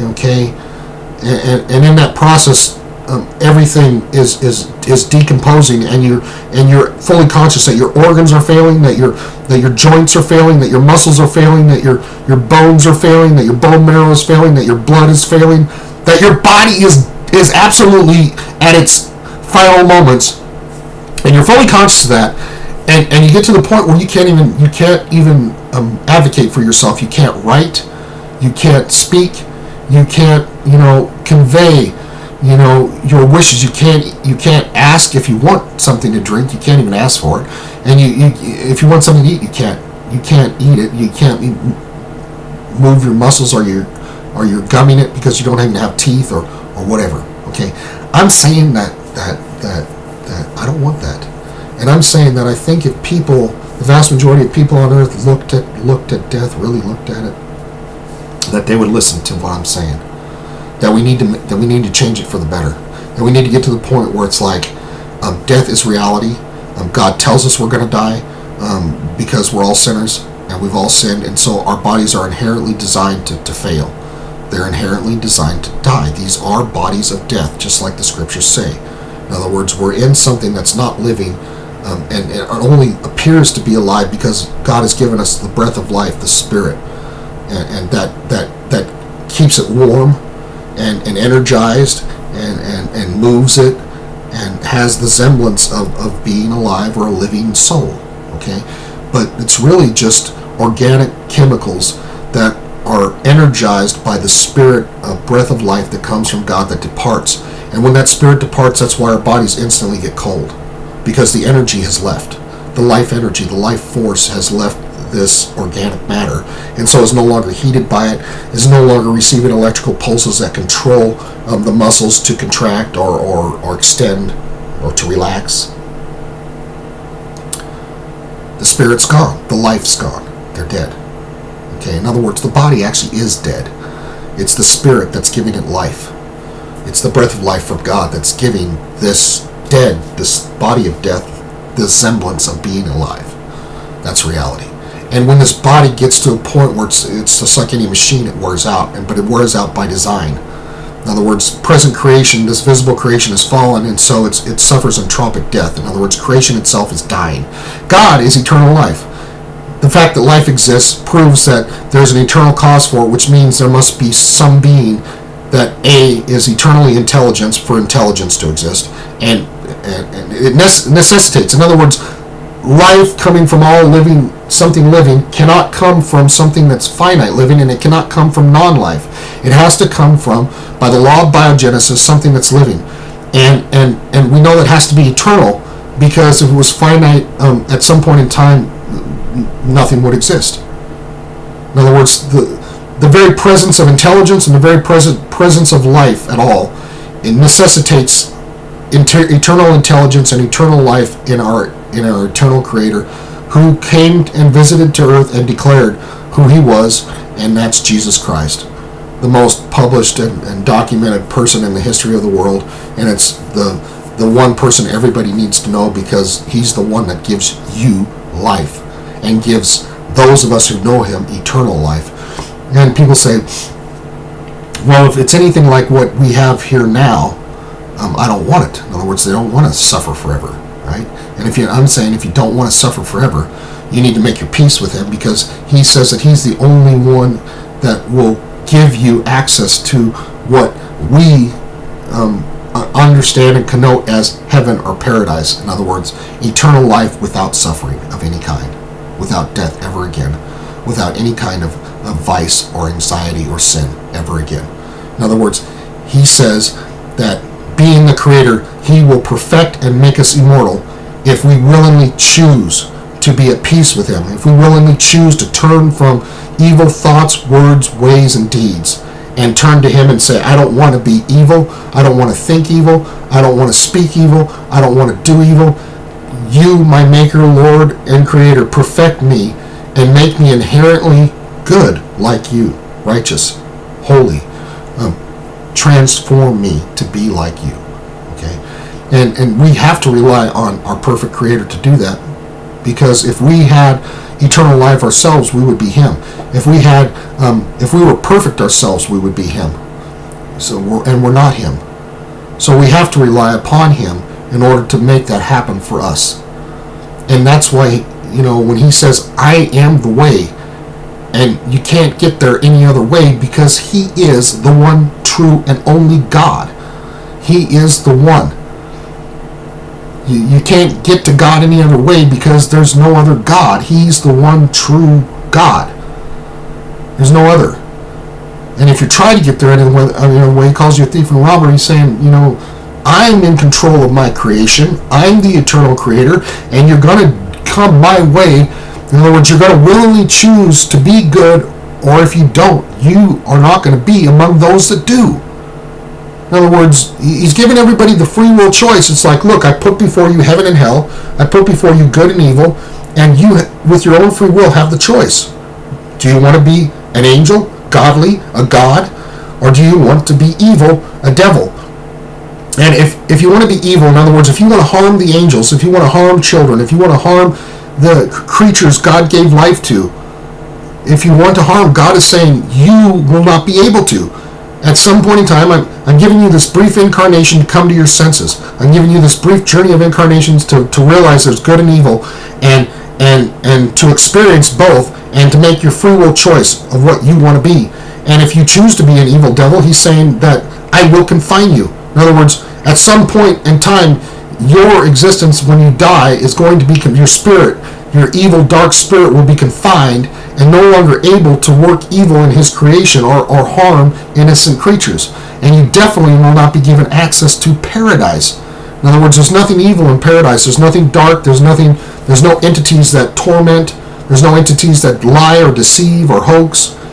In other words, here in this world, the two kingdoms are battling. So you have liars and murderers and rapists and robbers, and you have devils and angels. You also have people that care and try to protect and try to arrest the devils and fight the devils. And the devils fight against the angels, and the angels fight. And that's just what the scriptures say in Revelation 12. Michael and his angels fought against the dragon and his angels. In other words, The angels fight against the devils. The two kingdoms clash, the kingdoms of God and the kingdom of heaven. The kingdom of God and kingdom of heaven clash on earth, and they're gates of hell, and we're gates of heaven. And that's why it says the gates of hell won't prevail. Is because God's behind the gates of heaven. He's the gate to heaven, because God defines what heaven is. But when we receive him into our lives, we become gates. In other words, he multiplies himself. He multiplies his words. He multiplies his witness. He multiplies his testimony. So that's why it talks about those who have the testimony of Jesus Christ is the spirit of prophecy, because we cannot testify of God but by the fact that his Holy Spirit came into our life and testifies through us. It's evidence of God when we tell people about Jesus Christ, because that's who God is. So the angels are here on earth delivering the message of the gospel to all creation. And we're here trying to tell you, look, this life in all creation is doomed by the word of God due to the presence of evil and violence and bloodshed and all the vices and the genetic modifications and everything the devils have been doing to this planet. It's doomed. It's doomed to be purified. Now, I say doomed.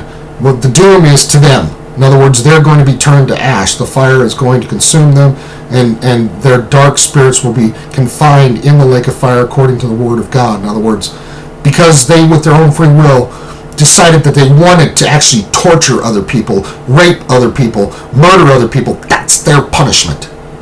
In other words, they're going to experience their own evil choices to them.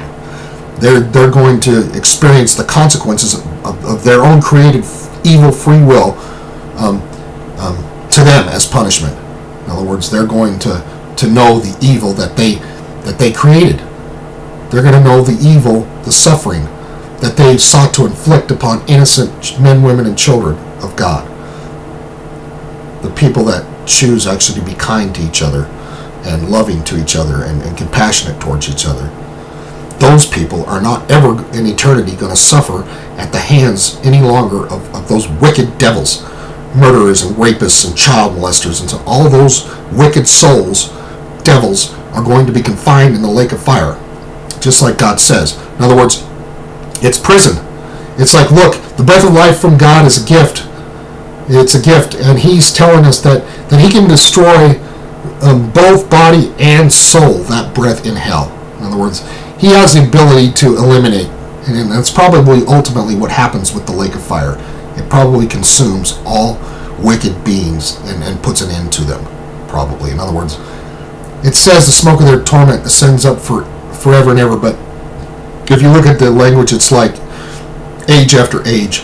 Well, how long is that infinite? Is that infinite torment? Is that infinite punishment? I don't know. Sometimes I think what was done to me when I'm really, really suffering, sometimes I think that they deserve hell. But do I think they deserve to burn forever and ever and ever and ever and ever endlessly? At some point I would think that a finite punishment for their evil, wicked ways would suffice. I think. But I'm not God. Regardless, you don't want to go there even if it was only for a minute, even if it was only for a second. You do not want that to be your destiny. So don't choose to be evil. Don't choose to do evil to other people. And if you have done it, stop. Say, God, I've done evil. I'm so apparently messed up that I might have even enjoyed it. In other words, that person that was laughing while I was gagging on my own blood and laughing hysterically, that male nurse, man, if there was ever a time I was tempted to curse somebody for eternity and actually want to see them burn and listen to their screams, it was that psycho, man, that sick individual laughing at me while I'm gagging to death on my own blood and foam from the pulmonary edema that was caused by the incompatible blood transfusion they gave me to murder me. Horrible, horrible thing. And that person laughing and snickering like a demonic maniac while I'm suffocating to death a second time, tied down on a gurney. Oh, if there was ever a time I was tempted to curse somebody for all eternity, it was then. And when I think back on it. Now, I haven't done it, but I battle it. In other words, I've actually had the thought that I even mentioned it, I've actually battled this thought of cursing the people that did this to me forever and ever. In other words, making sure that there's no way that they're ever going to obtain forgiveness from God. Because God said we have the power. He said, unto us, whomsoever sins you retain, they are retained. In other words, we have the power to either forgive them or retain their sins. And I battle. But he also said, if you want to be forgiven, you need to forgive. In other words, we've all sinned. We've all done things that are so horrible, according to God, we actually deserve, divine punishment and wrath. So if we desire his forgiveness for ourselves, he tells us we need to forgive others, even offenses apparently that great. Now, he also tells us if they don't of their own free will, they'll repent. And in other words, they spend their lives doing those kinds of things that they did to me, to others, they're going to burn for sure. And there's no doubt about it. They're going to burn for sure, and they deserve to. In other words, there's people who say if God's good, there can't be a hell. And I'm saying, for those of us who've suffered hell at the hands of devils on planet Earth, we think if God's good, there must be. In other words, there has to be divine justice. We get to a point, we're not even talking about vengeance. If I was talking about vengeance, then I would be talking about, I want God to give me the personal privilege of throwing them into the fire. If I was talking about vengeance, I want to be the one that tosses these demonic, evil, wicked lunatics laughing as they're killing me, and I'm suffering and gagging and gasping for life to live, and struggling while they're murdering me and laughing about it. If I was talking about vengeance, I would be talking about wanting to personally carry those sacks of demonic filth and throw them into the fire myself, saying, God, thank you, sir, for the privilege. I appreciate that. And listening to them burn and scream, saying, thank you, sir. I appreciate knowing that there's divine justice in all creation. Thank you, sir. If I was talking about wrath, if I was talking about vengeance. But the fact that I even express that means that I've thought those things through. In other words, I struggle with finding the desire to forgive these people over just the desire to see them burn in hell, and to think that actually might comfort my soul, knowing that these wicked individuals, insanely demonically evil, horrible people, are going to get theirs, and well deserved.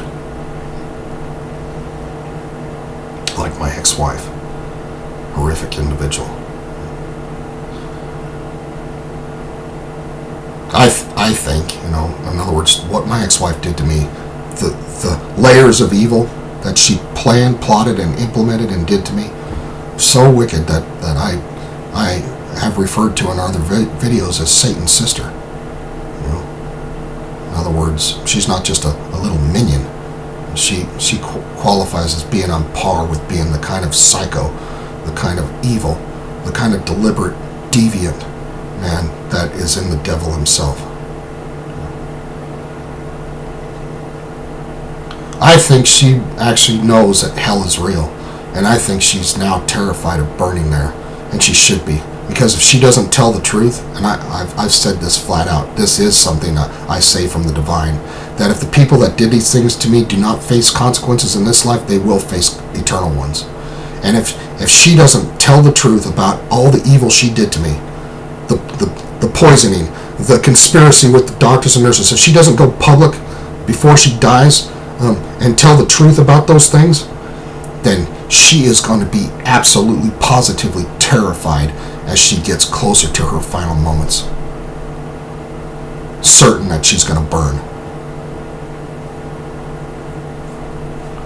She will not have peace with God any other way unless she publicly tells the truth about poisoning me, about conspiring with the doctors, about performing sex acts with the police. And I don't care if they threaten to kill her or horrific ways. Compared to dying in this life, hell is far worse. And she, for sure, is going to be terrified of properly burning in hell for what she put me through. When she knows that I was faithful, that I never cheated on her, I never beat her, I never did evil to her. I only worked as hard as I could to provide for and make her dreams come true, to give her a good quality of life, to feed her, to show that I was a faithful, loving husband. And for all that, she rewarded me with extreme evil. I haven't even though I've made videos about it, I haven't even listed all the evil things she did to me. The devious, sinister plotting to inflict as much pain and hell upon my soul, not just death, as she possibly could. If there ever was a devil in the flesh, I married one. And unfortunately, man, a lot of people don't talk about that too. A lot of people don't talk about the fact that prison is populated with both men and women that encountered somebody choosing to be very evil. In other words, whether it was a boyfriend, girlfriend, lover, or husband or wife, there is a lot of people in prison and a lot of people dead because they married the wrong person. So that's another area people need to take a really serious look at. In other words, the things that are most important in life, where people get together and gather.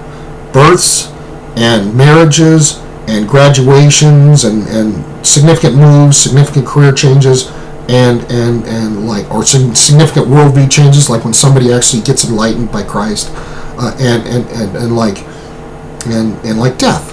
Okay, so all these areas, the most important things about life where people gather around are what everybody should be in public education, should be shining the light on and really thinking about these things that matter most. In other words, what makes for life and what makes for a good quality of life, and knowing that our bodies need sustenance, food and water, quality air. We need inspiration, we need the oxygen, we need clean air, we need quality nutrition, our bodies. But spiritually, it's the things we gather around that indicate what we, idolize or what we consider the most important.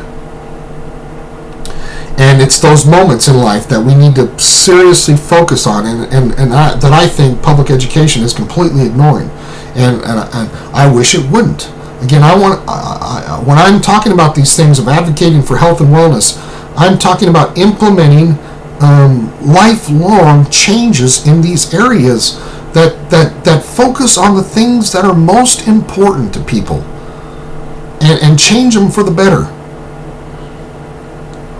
Make the elders, instead of dying alone and because their sons and daughters are so oppressed and that they're working so hard they can't visit their own dying relatives, getting to a point where it's like work automatically inherently has paid leave for these things that matter most in life, for whatever moves, for career changes, for graduations, for births, for raising that infant for first couple years, for deaths, visiting dying relatives, and really being there for them for at least a week or whatever, and getting to the point where that process changes. In other words, people are in that hospice, they're in that convalescent home, they're at a point where they're in assisted living, and not just minor assistance. In other words, major assistance just to keep them alive. When they get to that point, that's the point of death, and that point needs to change. The consciousness needs to change about that. Now I'm saying let that still be individual patient's rights, patient's choice. If the person wants to, fight, until every last measure that is available has been exhausted. Well, then let them choose that if that's what they want to do. I don't. Because there's nothing in this world, man, that compares to paradise. There's nothing. Even if I had a loving wife and kids, I'd be like, I'm sorry, man, Daddy's going home, and you're going to be home. This is not home. This is just temporal, and this is just a journey. This is just a trial. This is just, did we get it right? Did we make the most important decision right? And that's whether or not we're at peace with our eternal Creator. And if we're at peace with Him, and we get to that moment, it's where it's our time to leave here and get to go to be there with him. Well, why do you want to prolong that? I don't think that's very sane. I don't think it's decent. In fact, I think it's cruel. If we, as God's creatures, can observe something and know and look at that, oh my God, that is suffering. That's real suffering. And we're enabling that. In other words, we're conscious about it, we know about it, and we're enabling that instead of trying to alleviate or do something better or different. Now, I'm not saying stupefy them, but I'm saying if there's a natural substance like cannabis oil, I don't want to smoke. And smoke is inherently dangerous to your lungs, and I don't want to be coughing and choking and gagging and on my dying breaths and stuff. So I wouldn't smoke. But even though I know that certain substances have been altered on Earth, maybe even the plant known as cannabis has been scientifically altered, possibly. Okay, I had dreams and revelation about the tools of the devil, and I wrote about it, The Truth About Drugs. But I'm saying that I have gotten to the point where I have moments in my physical body where the pain is even though God says He'll not tempt us beyond what we're able, and even though God has, when I've wept about it, always alleviated it somewhat. The pain's still there, but alleviated it to the point where I wasn't, saying this is not what I can bear. In other words, I can't bear this. This is too much, God. I'm telling you, God, please listen to me. I'm hurting too much. I can't take this. It's tempting me to want to do drugs, to even wanting to die. When the pain's that unbearable and that excruciating, and again, people can call me a wimp or whatever. I don't care anymore. I'm not really. I'm just trying to be truthful and honest. And it's like, look, man, I have been shot. I know I repeat this quite a bit, but I've been shot. I've been stabbed. I've been cut. I've been burned. I mean, a lot. And I've been broken bones, dislocations, sprained strains. Again, surgeries and this incompatible blood transfusion. If you haven't had it happen and you don't want to have it happen, then you don't have any idea about the level of pain I'm talking about.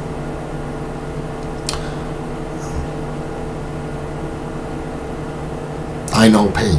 I know pain not just because I've experienced a whole bunch of it in this journey of incarnation, but because I've had divine revelations. I know what suffering is, and I'm telling you that mankind, for the most part, turns away from it. They can't handle it psychologically, or they choose not to face it because they don't want to face it, because they don't want to ever think that they're going to suffer like that. And I understand that, but I'm saying you need to. And I'm saying you need to think about it, and I'm saying that you need to consciously work to change it for the better, and compassionately and knowingly think about, really think about if that was you.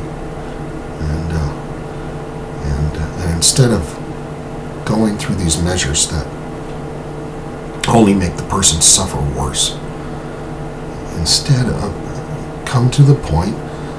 First of all, if everybody had their peace with God, they wouldn't be going to these extreme measures. They wouldn't. They'd understand my attitude, which is like, why are you trying to prolong not getting to go to paradise, not getting to go to heaven to be with Him? Why?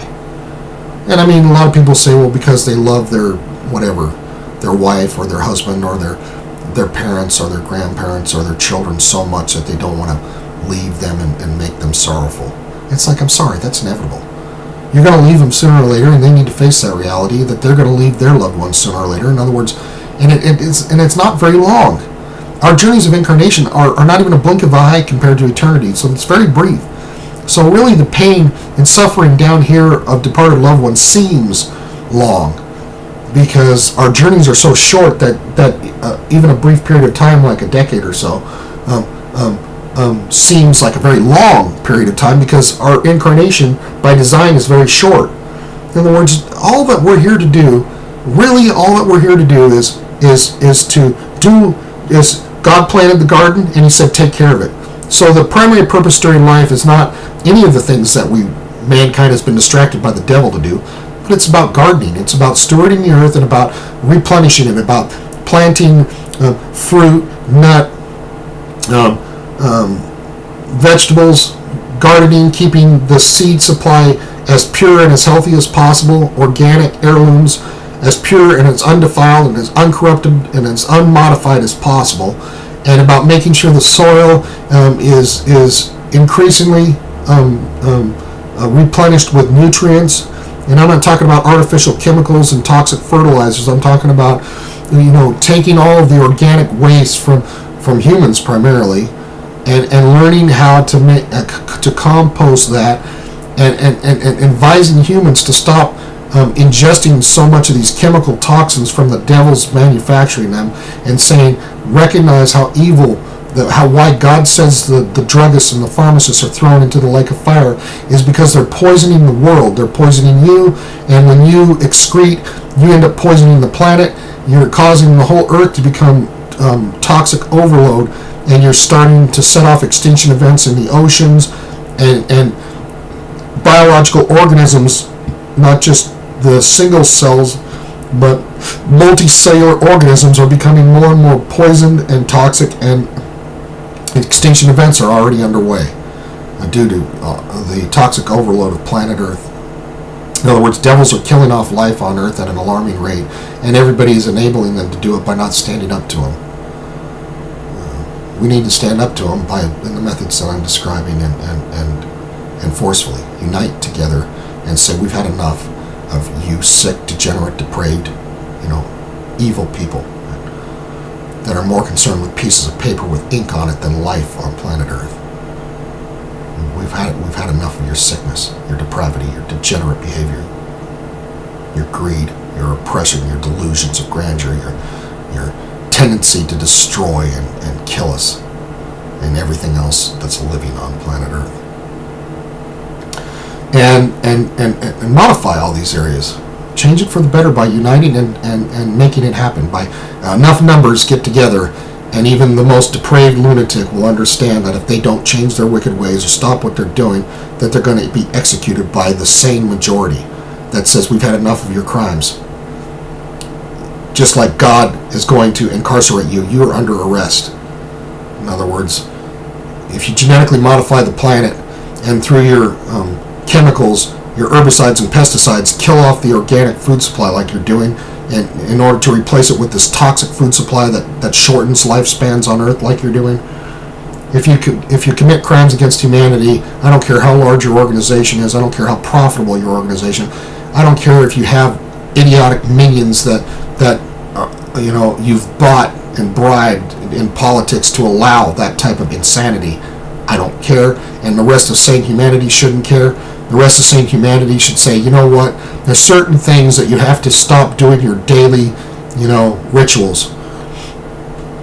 You have to stop wearing the chains of a slave at certain moments, and you have to say, you know what, my life and my wife's life and my children's life are more important, and go house to house, neighbor to neighbor, and get enough people together and march in numbers, to these organizations like Monsanto, and demand that insanity stop immediately, and demand the insanity of the mass, sprayings of pesticides and herbicides, making our food, air, and water all toxic to the point where organisms are dying, and not just unwanted pests, what we look at as unwanted pests, but larger organisms are going extinct at alarming rates and mutating due to all of the toxins causing genetic and cellular damage.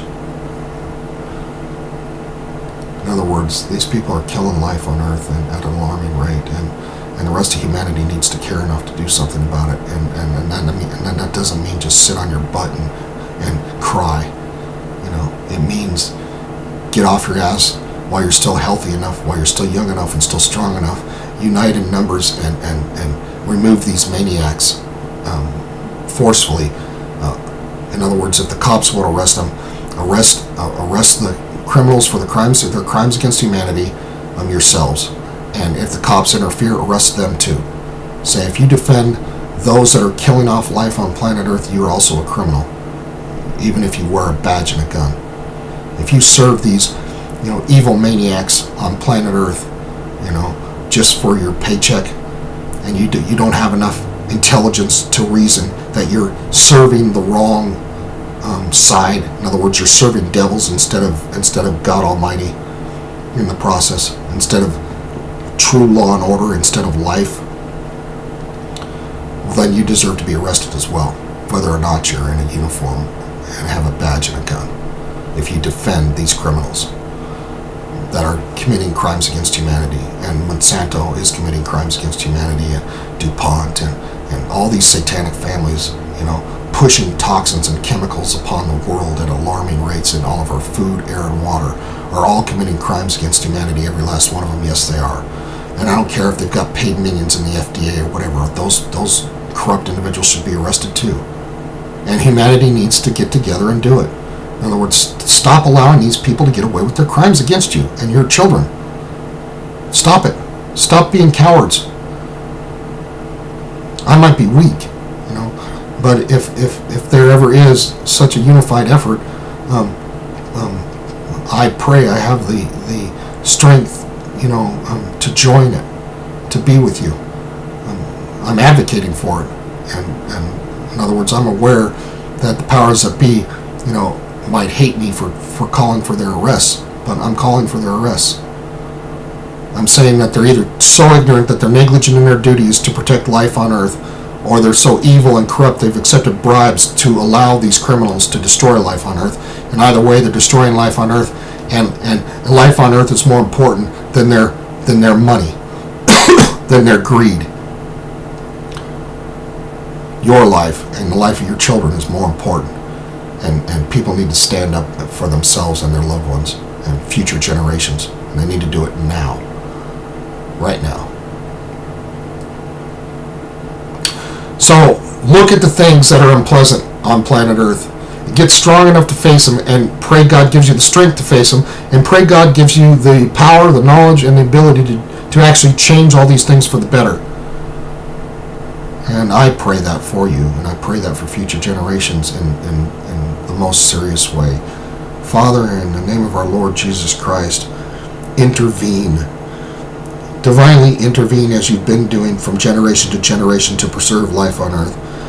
And intervene and remove from people the evil tendencies that are bringing about such things as geoengineering and genetic modification, toxic overload, poisons in our food, air, water, cosmetics, hygiene products, clothing, all these toxic chemicals in ubiquitous use today, and change that. Say, no. Chemists and biologists, you need to focus on life instead of toxins, instead of chemical poisons. You need to focus on contributing to organics, to replenishing the soil to make it as fertile, as naturally organic as possible, to create composting methods for all the organic waste, not just from animals but from humans primarily, and to make them healthy in order to create healthy soil, in order to create healthy plants, in order to create a healthy cycle of life. You got to stop poisoning the populace. You got to stop focusing on destruction and death, and you've got to start focusing on life and quality of life for everyone. And I pray that the Lord our God, ruler of heaven and earth, would intervene in the lives of men, women, and children all over the world, and by his power and grace and virtues, change all these things radically for the better, and fulfill his word about one day everyone will know him, from the least to the greatest, from the greatest to the least, all will know him, and end evil once and for all, and that we do inherently focus on life and quality of life out of his true virtues, out of real, genuine, unadulterated, unperverted, undefiled love, real holy love for him and for all living things, especially for one another, and especially for, in the meantime, until he makes us immortal and eternal, for the generations to come, for the little children, for children after children after children until he returns.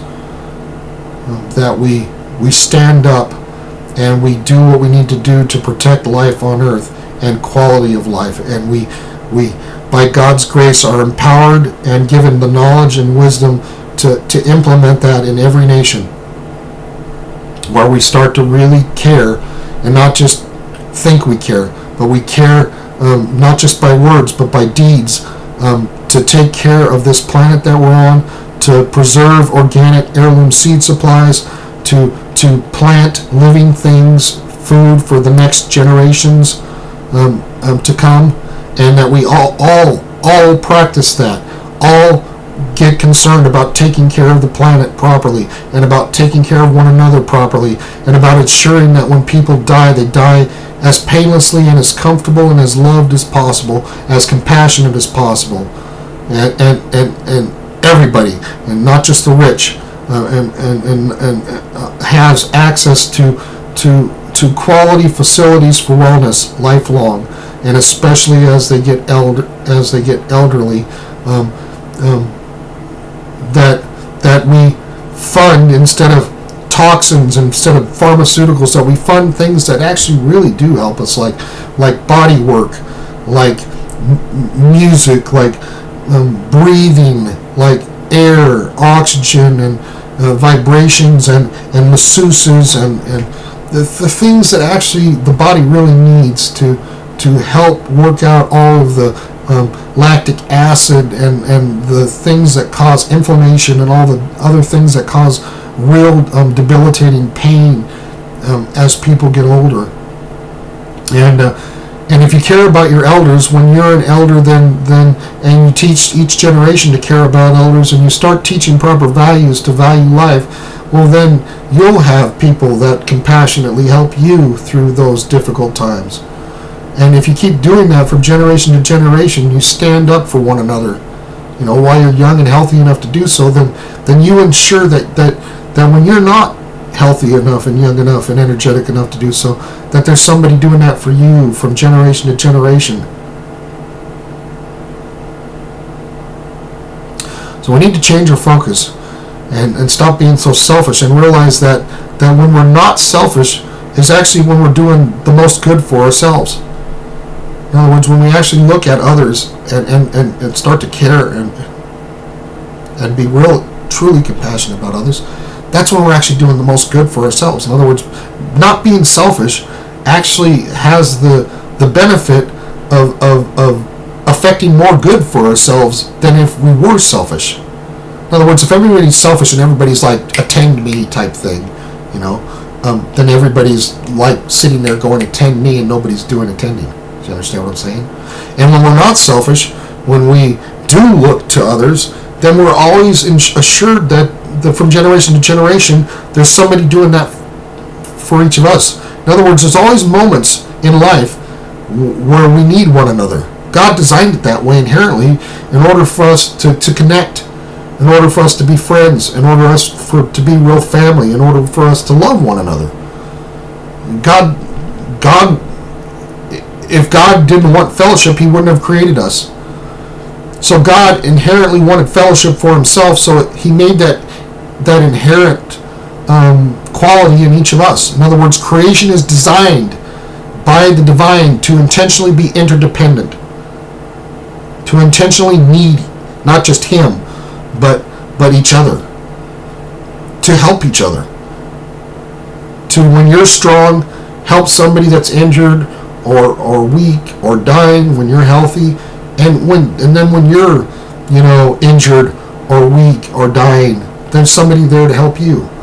And if everybody just practices, not being selfish, and that only, to me, that impulse is more than just an impulse. Once God is in your life, it becomes this overwhelming desire that eventually actually moves upon you to you actually start doing the good things that He asks us to do. Feed the hungry, clothe the naked, alleviate the oppressed, visit the widows, visit the dying, visit the sick, comfort one another, encourage one another, strengthen one another. You start doing those things. You don't just start thinking about them, you actually start doing those things. And that takes the presence of God. In other words, people without God, I think, don't have the strength. Even though because God's real, they might have that impulse, they don't have necessarily the strength without God to do any of that. So every time you see somebody being truly kind and truly compassionate, is, in my opinion, is evidence of God. Goodness, real compassion, not just in words, not just in thought, but actual deeds that make other people's lives somewhat better. Okay. So I am a preacher because God made me to be such, but I don't want to just be preachy. In other words, I don't just want to be, you all are all bad, and you all, need to be better, and you all need. I don't want to be, like that, wagging the finger, one finger pointing at others and three fingers pointing back at myself. Okay. I just want to say we, as a whole, need to pray together and join together, and realize that when we take the focus off of ourselves, we actually end up doing more good for ourselves than if we just focus only on ourselves. Focus on creation, focus on life, and not because I'm saying so, but and not because God's saying so, but because if you don't, and others don't, well then it's inevitable that you're all going to suffer even worse. In other words, the suffering's not going to get better by ignoring it. The suffering's not going to get better by doing nothing against those that are causing it. In other words, against ignorance and wickedness and apathy and vices, ambitions and selfishness and greed. If you don't address those inherent things that are causing pervasive suffering today on earth, well then those people remain in power, and they make their children even worse than themselves, more devilish than themselves, generation by generation, to the point where things get worse and worse for all the rest of humanity because you didn't have the sense to just unite and arrest, people that need to be arrested. When they're that evil, when they're that wicked, when they're destroying life on earth, when they're causing mass oppression and mass suffering because they're so viceful. And that's the wealthiest, greediest, most wicked people currently in power on planet Earth. And the rest of humanity just needs to stand up against them and say, we've had enough of you.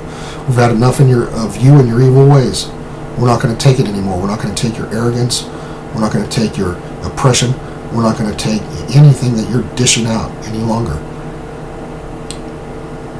Wages will be set enough not only to provide a roof over people's heads and food for their loved ones, but benefits are going to be implemented worldwide where people are given time and sufficient earnings that if they want to have a spouse at home, a father or mother that is working at home, raising the children properly and seeing to them their spiritual needs and making sure they're properly nourished and mature with very close, wise guardianship, instead of the state perverting and corrupting them and filling their heads full of nonsense like it is today.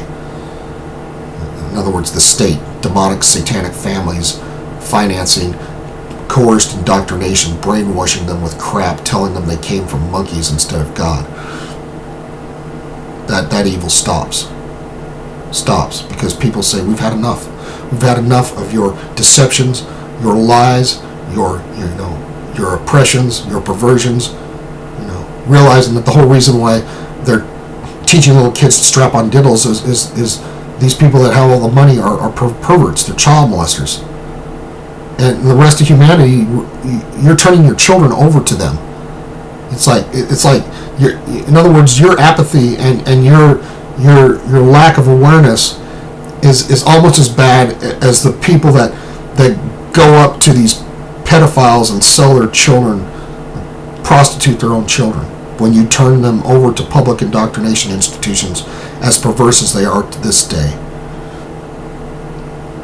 because you are electing not to raise your children. And I'm saying that if you all unite and stand up to these individuals, you can change back to apprenticeship programs. In other words, if you work, you get paid while you learn skills.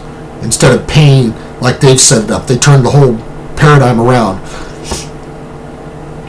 The ultra wealthy turned the paradigm around from apprentice and mentorship programs where somebody was willing to learn a skill, got paid while they were working and while they were learning, and paid enough to actually take care of their wife and their kids.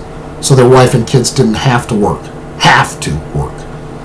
In other words, by choice, they could choose to be a godly, wise family that realizes that somebody needs to be with children full time, raising them properly in order to create wise people from generation to generation. And if you unite, you can make that happen again.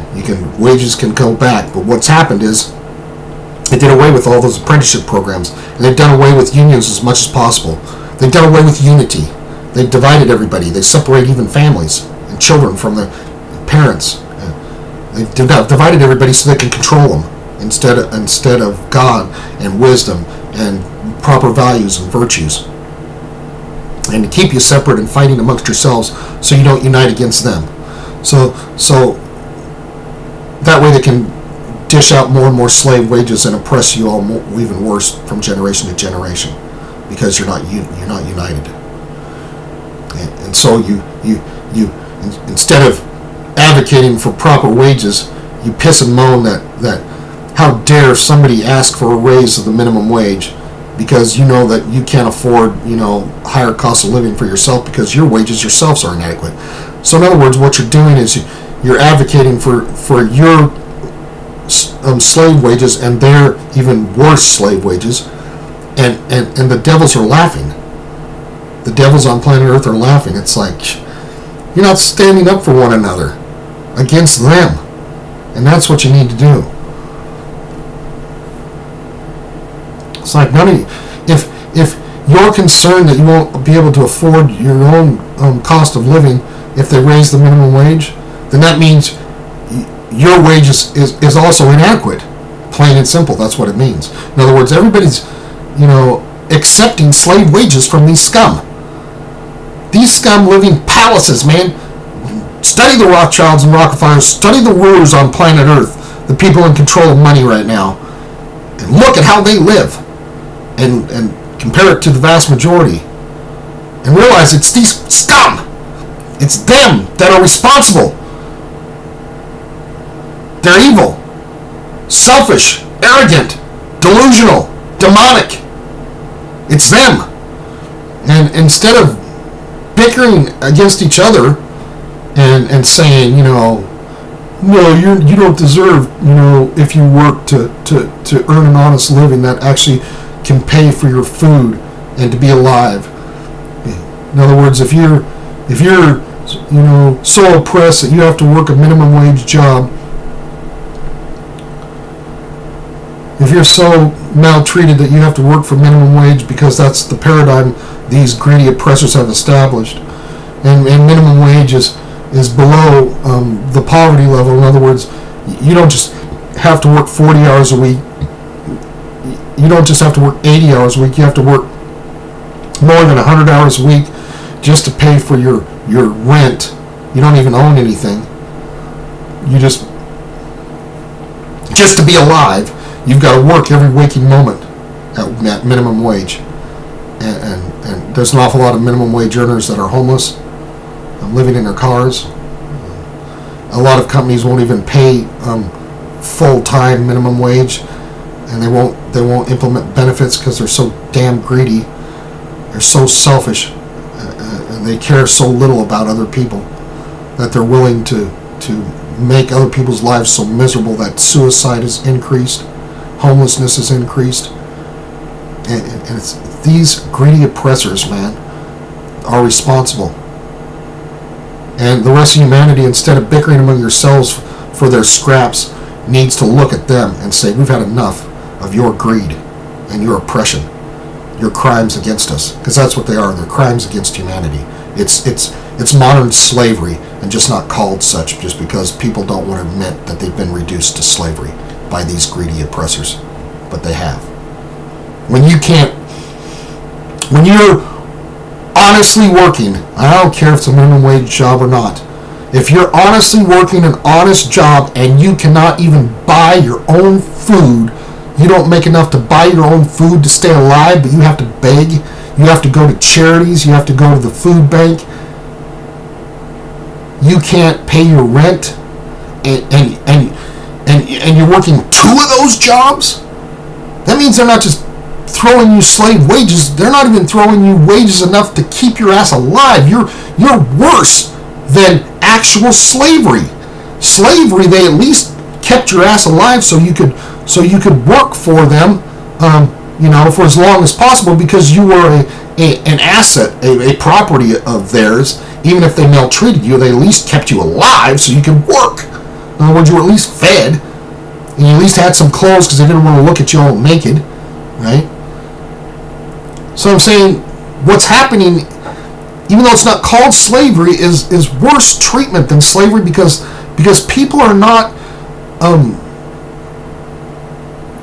realizing, A, these problems are that bad, and B, they can make it, they actually do have the power, if they would unite, to change it for the better. The lords and ladies of the world, always, their number one concern about their wicked ways and their quality of life and their luxuries is they don't really care about you. If they did, you wouldn't be in that situation in the first place. And the only way they have ever cared is when the peasants actually get together and unite and forcefully accost them and say, we've had enough of your evil ways. We're not taking your shit anymore. We don't want your trickle down nothing. Good riddance, scum. You demonic devil, you delusional megalomaniacs, you lords and ladies of the world, you that imagine you're better than all the rest of us. And don't look at our suffering and don't care. And the people that are waiting in dumps and sewage streams for their food and eating flies and eating scraps out of the dump yard and throwing on, rags covered in filth because they don't have any clothes. In other words, the people that are really, really, really poor on planet Earth, and there is actually, unfortunately, huge numbers of people that poor. People so poor, man, that they eat dirt, instead of food. I can't even. You have to be a strong person. As far as I'm concerned, you have to be filled with the divine to even look at the level of crushing poverty on this planet. And it's not that these people are stupid. It's that they don't know any better, because a lot of these people that are going to the dumps and wading through the refuse of people that have more than them, even if they're also poor and oppressed, is that they were children born to adults that either were starving themselves or diseased and died. In other words, a lot of parents in Africa have died of sexually transmitted diseases, AIDS. So, in other words, the megalomaniacs and the racists of the world, man, create bioweapons, and it's not just a theory, it's a fact. And they biologically attack huge populations on planet Earth. Whole areas in Africa, unfortunately, has been one of these regions that has been really, to the point where a lot of African young men are justifiably angry at Europeans and other nations for not caring about the level of evil that they've been enduring for generations under these arrogant racists and megalomaniacs. And it's not really our fault, but a little bit, is because we're not caring enough, all of us, to unite together against the insanity of these megalomaniacs that live in palaces while the rest of us are relegated to more and more to slavery worldwide. And poorer and poorer quality of life. Poorer and poorer food. Poorer and poorer, just poorer and poorer quality of life. Now, I'm not saying that everybody, I'm saying there's enough people that, have money so they can still go to, whatever, their games and buy their beer and not think about, the things that I'm talking about. In other words, they work and they're given enough of a wage where it's an adequate wage. It's a wage that is just enough to keep their morale up enough that they don't revolt and they don't join all the people that have a much worse quality of life on planet Earth. So we actually are enabling, and that's the resentment of these really poor afflicted souls is then justifiable because we're not advocating when we could that kind of evil oppression stops worldwide, and we could do something about it. Yes, we could. Like I said, it's possible to terraform the deserts. It's possible to create rivers in the deserts. It's possible to teach them and to ensure that all these uninhabitable regions are inhabited instead, and producing crops, and teach them how to get into urban ranching and urban farming. In other words, tiered urban above and below ground farms and ranches where the animals are not just conscribed to clear cutting forests, which is pure stupidity. The forests are the lungs of the earth, so if you clear all the forests, then the air quality diminishes to the point where there's no quality atmosphere for people to breathe, and we all pollute ourselves and die, and life on planet Earth ends. So clear cutting all the forests is a good way to ensure that life ends on planet Earth. Not taking care of the oceans is another good way. In other words, not purifying the oceans and just continually dumping toxins into the oceans is a good way to ensure that life ends on planet Earth. In other words, everything we're doing is killing off life on planet Earth at an alarming rate, causing runaway extinction events, and it's happening right now. And if people don't pull their head out of their wishful thinking and face reality, get strong enough to face reality and realize that you've got to unite now and do something about it. You can't just protest here and there in a few thousand people, squawking numbers. You need mass millions to stop working, and just a unified strike against the oppressors worldwide, saying no, we're not accepting slave wages any longer for anybody. Anybody that's honest enough to work better be able to, on a 40-hour work week, to feed them, at least feed themselves, and put at least whatever the lowest priced roof over their head. No more is it acceptable for somebody that's willing to lawfully work 40 hours to not be able to feed themselves and to be homeless. That's not acceptable. Unacceptable. Absolutely unacceptable. It's worse than slavery. Worse than abject slavery. It is actually worse than abject slavery. Even though they don't want to call it that, it's actually worse than abject slavery. You don't have food enough to feed yourself, to go on working, and you don't have a roof over your head. You're being treated worse than a slave. Your life has so little value that even though you're an honest person willing to work an honest job, they're not paying you enough to take care of yourself, to put clothes on your back and feed yourself and a roof over your head. Even a hovel, nothing. You're homeless. That's insanity. That's worse than slavery. Absolute slavery. In other words, they don't consider you enough of an asset to even pay you enough to stay alive. That's slavery. That's terrible. It's horrible oppression, and it's all over the world. It's not just here in the States. It's all over the world, and it's because we, the peasants, aren't united and standing up to them and saying, you know what, this is unacceptable. We're not going to take it from you anymore. You're under arrest, and arrest them. And remove them from power. And if you think somebody else can't replace them, and issue the currencies and, in other words, the credits, I'm telling you, I can do it. I know exactly how to do it. And I'm just an average, well, I shouldn't say I'm an average Joe Blow. I would be lying. I would be understating. I don't want to sound like I'm boasting, but I have knowledge from God that I know exactly how to return to the Constitution of the United States and the liberties that were earned by our founding fathers and brave men and women that fought for those liberties. I know how we can return to it.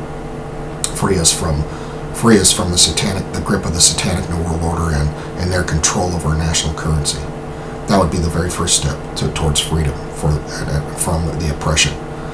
And then I would work with leaders all over the world to likewise free themselves. In other words, the only way these people can stay in power is they're globalists. They've already seized so much control of so much of the nation's currencies.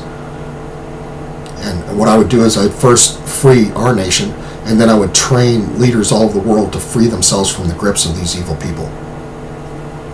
And I would call for a consortium worldwide to arrest them. In other words, there's no place of refuge on planet Earth. They can't go anywhere. They can't run. Wherever they go, whether airports or cars or whatever, they would be wanted worldwide. If I could convince the leaders of the world, and I think I could. In other words, I think I have enough research and enough evidence against these people for their crimes against humanity that I think I could call for international arrests of these people worldwide. I really do. And that might be wishful thinking on my part. I'm saying I don't know unless you give me the power, unless you put me on mainstream media with the power and authority as President of the United States to issue that international arrests for these oppressors, these shadow governments trying to rule the world by controlling national currencies of all nations through the World Bank. These are the people that are primarily responsible for most of the oppression and suffering on planet Earth.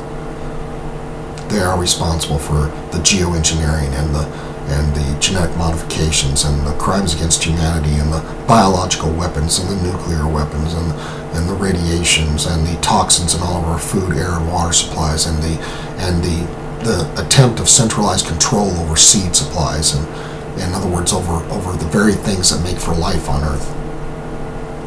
They're truly guilty of major crimes against humanity, and the evidence is overwhelming. And we just don't have sane and intelligent,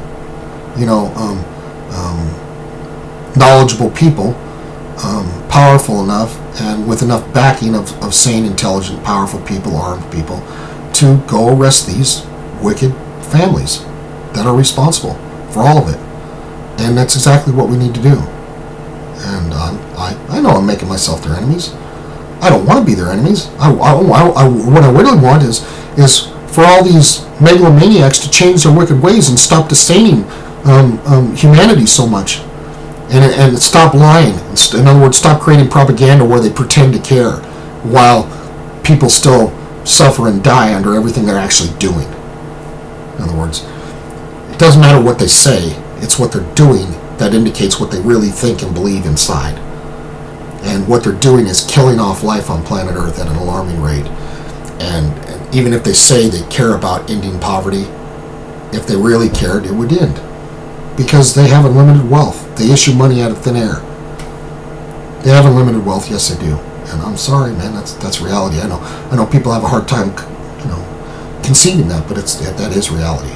And they'll lie and say that's not, but it's the truth. They issue credits out of thin air and everybody else works for it.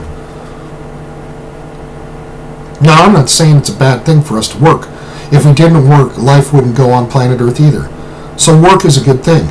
But oppressive wages suck. If somebody's actually willing to participate, recognize that if we don't all work, if we don't all till the ground and produce food and in our modern societies transport that food to depots where people can, shop and buy that food. In other words, if we don't grow the food and distribute the food and keep clean air and keep clean water, then life on Earth ends for humanity. And if we don't care about the quality of the seas and the forests, and then life on the world ends as a whole because we don't have enough vegetation to produce enough atmosphere for us to actually breathe anything but pollution, and we suffocate to death on our own toxins and excretions. And in other words, we're like in a terrarium that becomes too polluted where everything dies. You can do this. It's not a hard thing. Whether you take an aquarium and you make the water so polluted that the fish start dying until all the fish are dead, or whether you take a terrarium and you pump in, whatever, exhaust fumes, fossil fuels, pesticides, herbicides, you just watch the terrarium die. Well, Earth is a terrarium. It's a larger terrarium than that little one that you're polluting for the experiment, but it has the same effect. If you take that terrarium and you remove the living plants, in other words, you cut them down and there's just ground there, and and you remove the larger leaf supply of trees, of vegetation. The canopy mass is much larger in a rainforest than just a little grass on the ground for beef to eat. Pure stupidity and insanity to clear-cut rainforests, because the rainforests not just are the lungs of the earth, but they have botanical herbals and medicinal vegetation that grow in rainforests that don't grow anywhere else in the world. That is what real medicine is really about in the natural world. In other words, the rainforests of the Amazon in South America, where they're doing a whole bunch of clear cutting at this point, those nations are as far as I'm concerned, their leaders are not being given proper information, or they wouldn't be doing it. In other words, even the greedy, okay, the ones that are thinking about money and economics, wouldn't clear cut those forests just for beef or food, meat, because the forests not only produce food and nutrients, but they produce medicine, real medicine that the rest of the world needs. In other words, by clear cutting these forests from an economic level, they're doing their nations hard. They're ensuring poverty and starvation in the future, and like I said, eventually degradation of the Earth's atmosphere to the point where people suffocate, die in their own polluted waste. More and more breathing ailments and lower and lower lifespans until you're all dying and dead. You're all sick and dead because you've killed the planet, you've killed life on Earth. If you don't think that happens, besides, like I just said, the terraniums, take an island and do it, and watch what happens. Life on the island dies. Earth, just same thing will happen. I mean, it's reality. If you take the things off Earth that make for life and you destroy them, the planet and life on it will die, including every last human being. So what you're doing right now is you're killing yourselves off at an alarming rate, because you're not listening to the prophets, and you're not listening to our Creator. You're not doing what He said to do, which is replenish and keep this earth, steward it, keep it clean, and do the things that make for life from generation to generation, and make sure every man, woman, and child focuses on that. It's not enough for just a few to be focusing on it. Everybody has to focus on it. It has to become a priority for everybody. It has to be a part of not just health and wellness, but general education from the time people are born. That you need to focus on aquaculture, on agriculture, on stewarding this planet and keeping it alive, and making sure the planet stays alive and has enough living organisms to perpetuate life from generation to generation. Clear cutting the Amazon forest is economically stupid, because there are billions and billions of dollars of medicinals growing in those rainforests that don't grow anywhere else on the planet. And you're clear cutting, you're destroying your own economy. And not just the fact that the rainforests themselves produce enough food just by themselves, if you just learn how to harvest it. In other words, if enough people tend the forest properly, instead of clear cutting it, actually tend it, keep it as healthy as possible, and learn about all the medicinals and herbals and botanicals, and learn about all the food supply that naturally provides a huge abundance of food. More so than clear cutting and grass and beef ever will. Period. No ifs, ands, or buts about it. In other words, the jungle, the rainforest, is one of the strongest regions of life on this planet. And when you attack it, you are killing off humanity. You're killing off life on Earth. It's absolute stupidity. Self-destructive stupidity. Now, thankfully, there's enough seeds in the soil that even if humanity came to the point where they killed themselves off by being so greedy and so ignorant, that the forest would grow again after we're all gone. In other words, God's God, and he is eternal life, and mankind, even if they did their worst, really can't absolutely 100% destroy his creation and his universe. And even if somehow they could and did, he's able to restore it all. He made it to begin with. He's able to make it all new. And there's a whole dimension called paradise that flourishes with life and has none of these destructive principles at all, and never will. In other words, it's sustained by him and his power and his word and his glory. And everybody there is filled with those virtues in life, and they're not consumptive and selfish and destructive any longer. And when they consume, actually, it's just, even though it feels like substance, even though it feels like mass, even though it feels like something tangible, it's actually just energy. It's like this being of intelligent energy fuses with something that actually is energy from God and virtue from God, but actually feels and tangible, and that's food. And the food just fuses as energy with the intelligent energy being, and then the unlimited infinite God is so gracious that you can't exhaust that energy. It's just cycled. It just fuses with you, and then you radiate life and virtue and love, and God in his infinite supply radiates those virtues. So you grab a fruit and you ingest or consume the fruit, but the fruit that you just picked all of a sudden is replaced with another one, and you didn't even have to toil the earth anymore. You didn't have to beat the ground. You didn't have to break it or nothing. The trees just endlessly supply wonderful bits of what we think of feels like substance and mass, but it's just energy, and it has these qualities that God assigns to that particular living entity, that fruit tree. And that quality has a certain way it smells, and a certain way it tastes, and a certain kind of energy that fuses into your system as you put it to your tongue. Paradise is so awesome.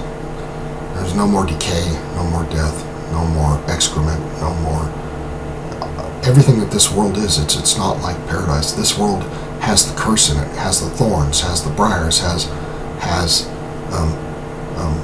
pleasure and pain, has health and death and sickness, and has good and evil, and has rest and suffering, and the two kingdoms. In other words, this is the place where we get to decide which side are you on. And if you're on the side that cares, that really cares, man, and may God give you the strength to find other people that care and unite and make this world more like heaven, more like paradise. You can do it by learning from our Creator what is good, and then doing those things. So call on Jesus Christ right now, and understand your general divine mission is to be concerned with life in general, living things, and to do what makes for life from generation to generation. That's your general mission from God. In other words, life comes from Him, so everybody needs to know Him. So the most important thing for everybody to do is to tell everybody else how to know Jesus Christ until everybody does. And then once everybody knows our eternal Creator, then everybody understands that His general first order to us is to love one another, care for one another, and in that it means care about life and the quality of life for everyone and everything. Life on earth, to steward this planet, because when you're faithful to steward this little world in this vast universe, then God promises to give you more. In other words, the universe is a big place, so there's no reason to be stingy here, people. You need to just master life on this planet so that God sees that you're not only willing and wise enough and caring enough to understand that He is life, and that's His concern. life and quality of life. And that's what he wants everyone else to be concerned about, life and quality of life.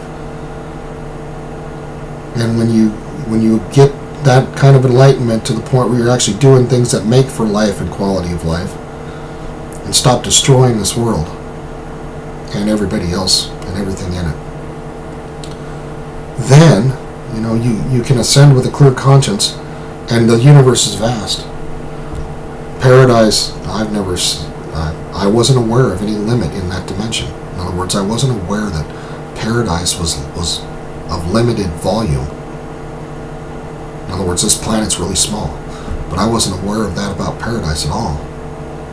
In other words, my experience of paradise is that it was limitless. It was something that's a whole other dimension of inexhaustible energy and wonder.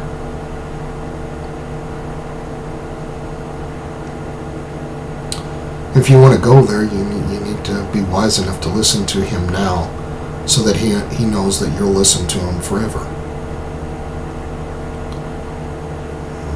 Care about God first. God cares about you first, but care about him because he first cares about you and us all. And he demonstrated it when he incarnated in the form of Jesus Christ. He did nothing but good to everybody. Demonstrated nothing but love for everybody. And told the truth, even to the people that were set on being evil. He told them the truth. He didn't do evil to them. He said, I haven't done any evil to you, but you want to murder me. You hate me because I'm good. And find out to their faces, he said, if God were your father, you would love me because I proceed forth and came from God. And yet you want to murder me. So you're of your father, the devil, who is a murderer and a liar. But he loved them enough to tell them the truth. And when I talk about these things like death, I'm just trying to tell you the truth. I'm just trying to love you enough to tell you the truth. And to tell you that to stop feeling powerless. To pray if you feel powerless to God to give you the power and the strength. And to find unity and numbers is sufficient to change all these things for the better. And if you can't do it by yourself, you can do it together. And God made us to need one another. So there's nothing wrong with needing numbers and unity. You just have to talk. You just have to communicate. You just have to say, look, brother, look, sister, look, friend, look, neighbor. This is how things are right now. And while we're healthy enough to make sure that we don't have to go through that hell, let's get together and tell our politicians, if they're not aware, because they don't have to go through it because they're rich, that all of us do, and that we're not going to take it. In other words, if they want to remain in power and health and not be arrested for crimes against humanity, they're going to listen to us. It's kind of like, you need to listen to us, rulers of the world, or else. We want these things to change for the better, and we want them to change right now, or else you're not going to be rulers of the world. We'll remove you by the sheer numbers of us. We'll remove you from power by force if you don't listen to us. You're going to listen. And every time the peasants are smart enough to do that, the rulers of the world, would-be rulers of the world realize, the peasants are revolting again. Looks like we have to listen. And it happens every time. They don't have a choice. If they don't listen, they die. They die for their crimes against you, and they should. Or they're removed from power, and it's what they love. They love their power. They love their ambition. So they lose what they love the most. One way or another, that's like it's as good as death for them. Whenever the peasants unite and stand up to them, say, hey, no. As things as they are right now, no. Unacceptable. And just tell them. And just tell them forcefully in numbers. And when there's enough numbers, their little paid minions, wearing their little uniforms and their little badges and their little guns, are recognized there's not enough of them against the peasants. And they also recognize that they're part of the peasants. That's when their paid minions start to, maybe they're not paying me enough to to do evil to my fellow man any longer. And that's when the soldiers and the cops and all those, walking around with their little uniforms and their guns, imagining that their powers on earth. Some of them get inflated, arrogant egos of themselves, abuse their powers, their trust, their public trust. I'm saying that enough numbers of peasants, man, determined to make something happen can make it happen. And you need to. You need to look at these things and do it.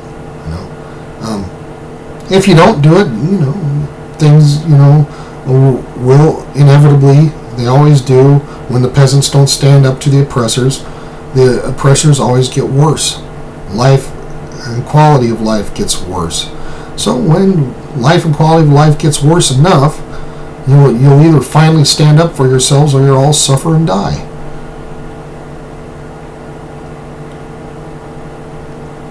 I'm just stating reality, facts of history. And I'm telling you, I'm speaking up for myself right now, hoping that there's enough people that are suffering or have had loved ones suffer that understand what I'm talking about and that it needs to change. When I say compassionate end-of-life care, I'm not talking about megalomaniacs determining that your quality of life has reached a state and they're the ones making the decision that you're going to die because you're no longer useful to them. I'm not talking about that at all. I'm talking about every person having the absolute right to create a living will, whether they're rich or poor, and making that an inherent part of quality health care into the future, and looking at those moments right before transitioning from this world to the next and saying it doesn't have to be as hellish or as nightmarish or as awful as it is this day. It doesn't have to be. It can be a lot better, and it should be.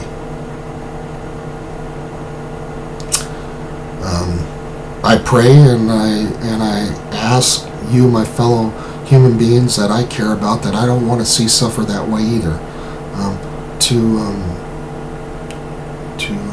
listen, and I thank you for listening, and I thank you for at least thinking about these things and praying about it, and I hope that when you look at it and when you come to understand what I'm talking about, or at least partially understand what I'm talking about, that it motivates you while you can to work at implementing changes for the better on how we treat one another at all stages of life, and including those dying moments, especially those dying moments. Those are some of the most difficult moments any of us ever face. All right, thank you, and I hope and pray that by God's grace I will see by divine revelation, whether I have many years ahead or I don't, that I will see changes for the better on planet Earth until He comes. That I will see people caring enough that even though the evil people might get more evil and more worse, but that there will be enough good people getting, more encouraged and more strength from our Creator to still nevertheless, even in the midst of all that evil, work at least try to make things better for a whole lot of people, to do their best, and by the power of God to succeed. I'm on the side of life. I'm on the side of not wanting people to suffer as much as they're suffering, and I know that it can be better, and I hope you all will choose to make it better. Thank you.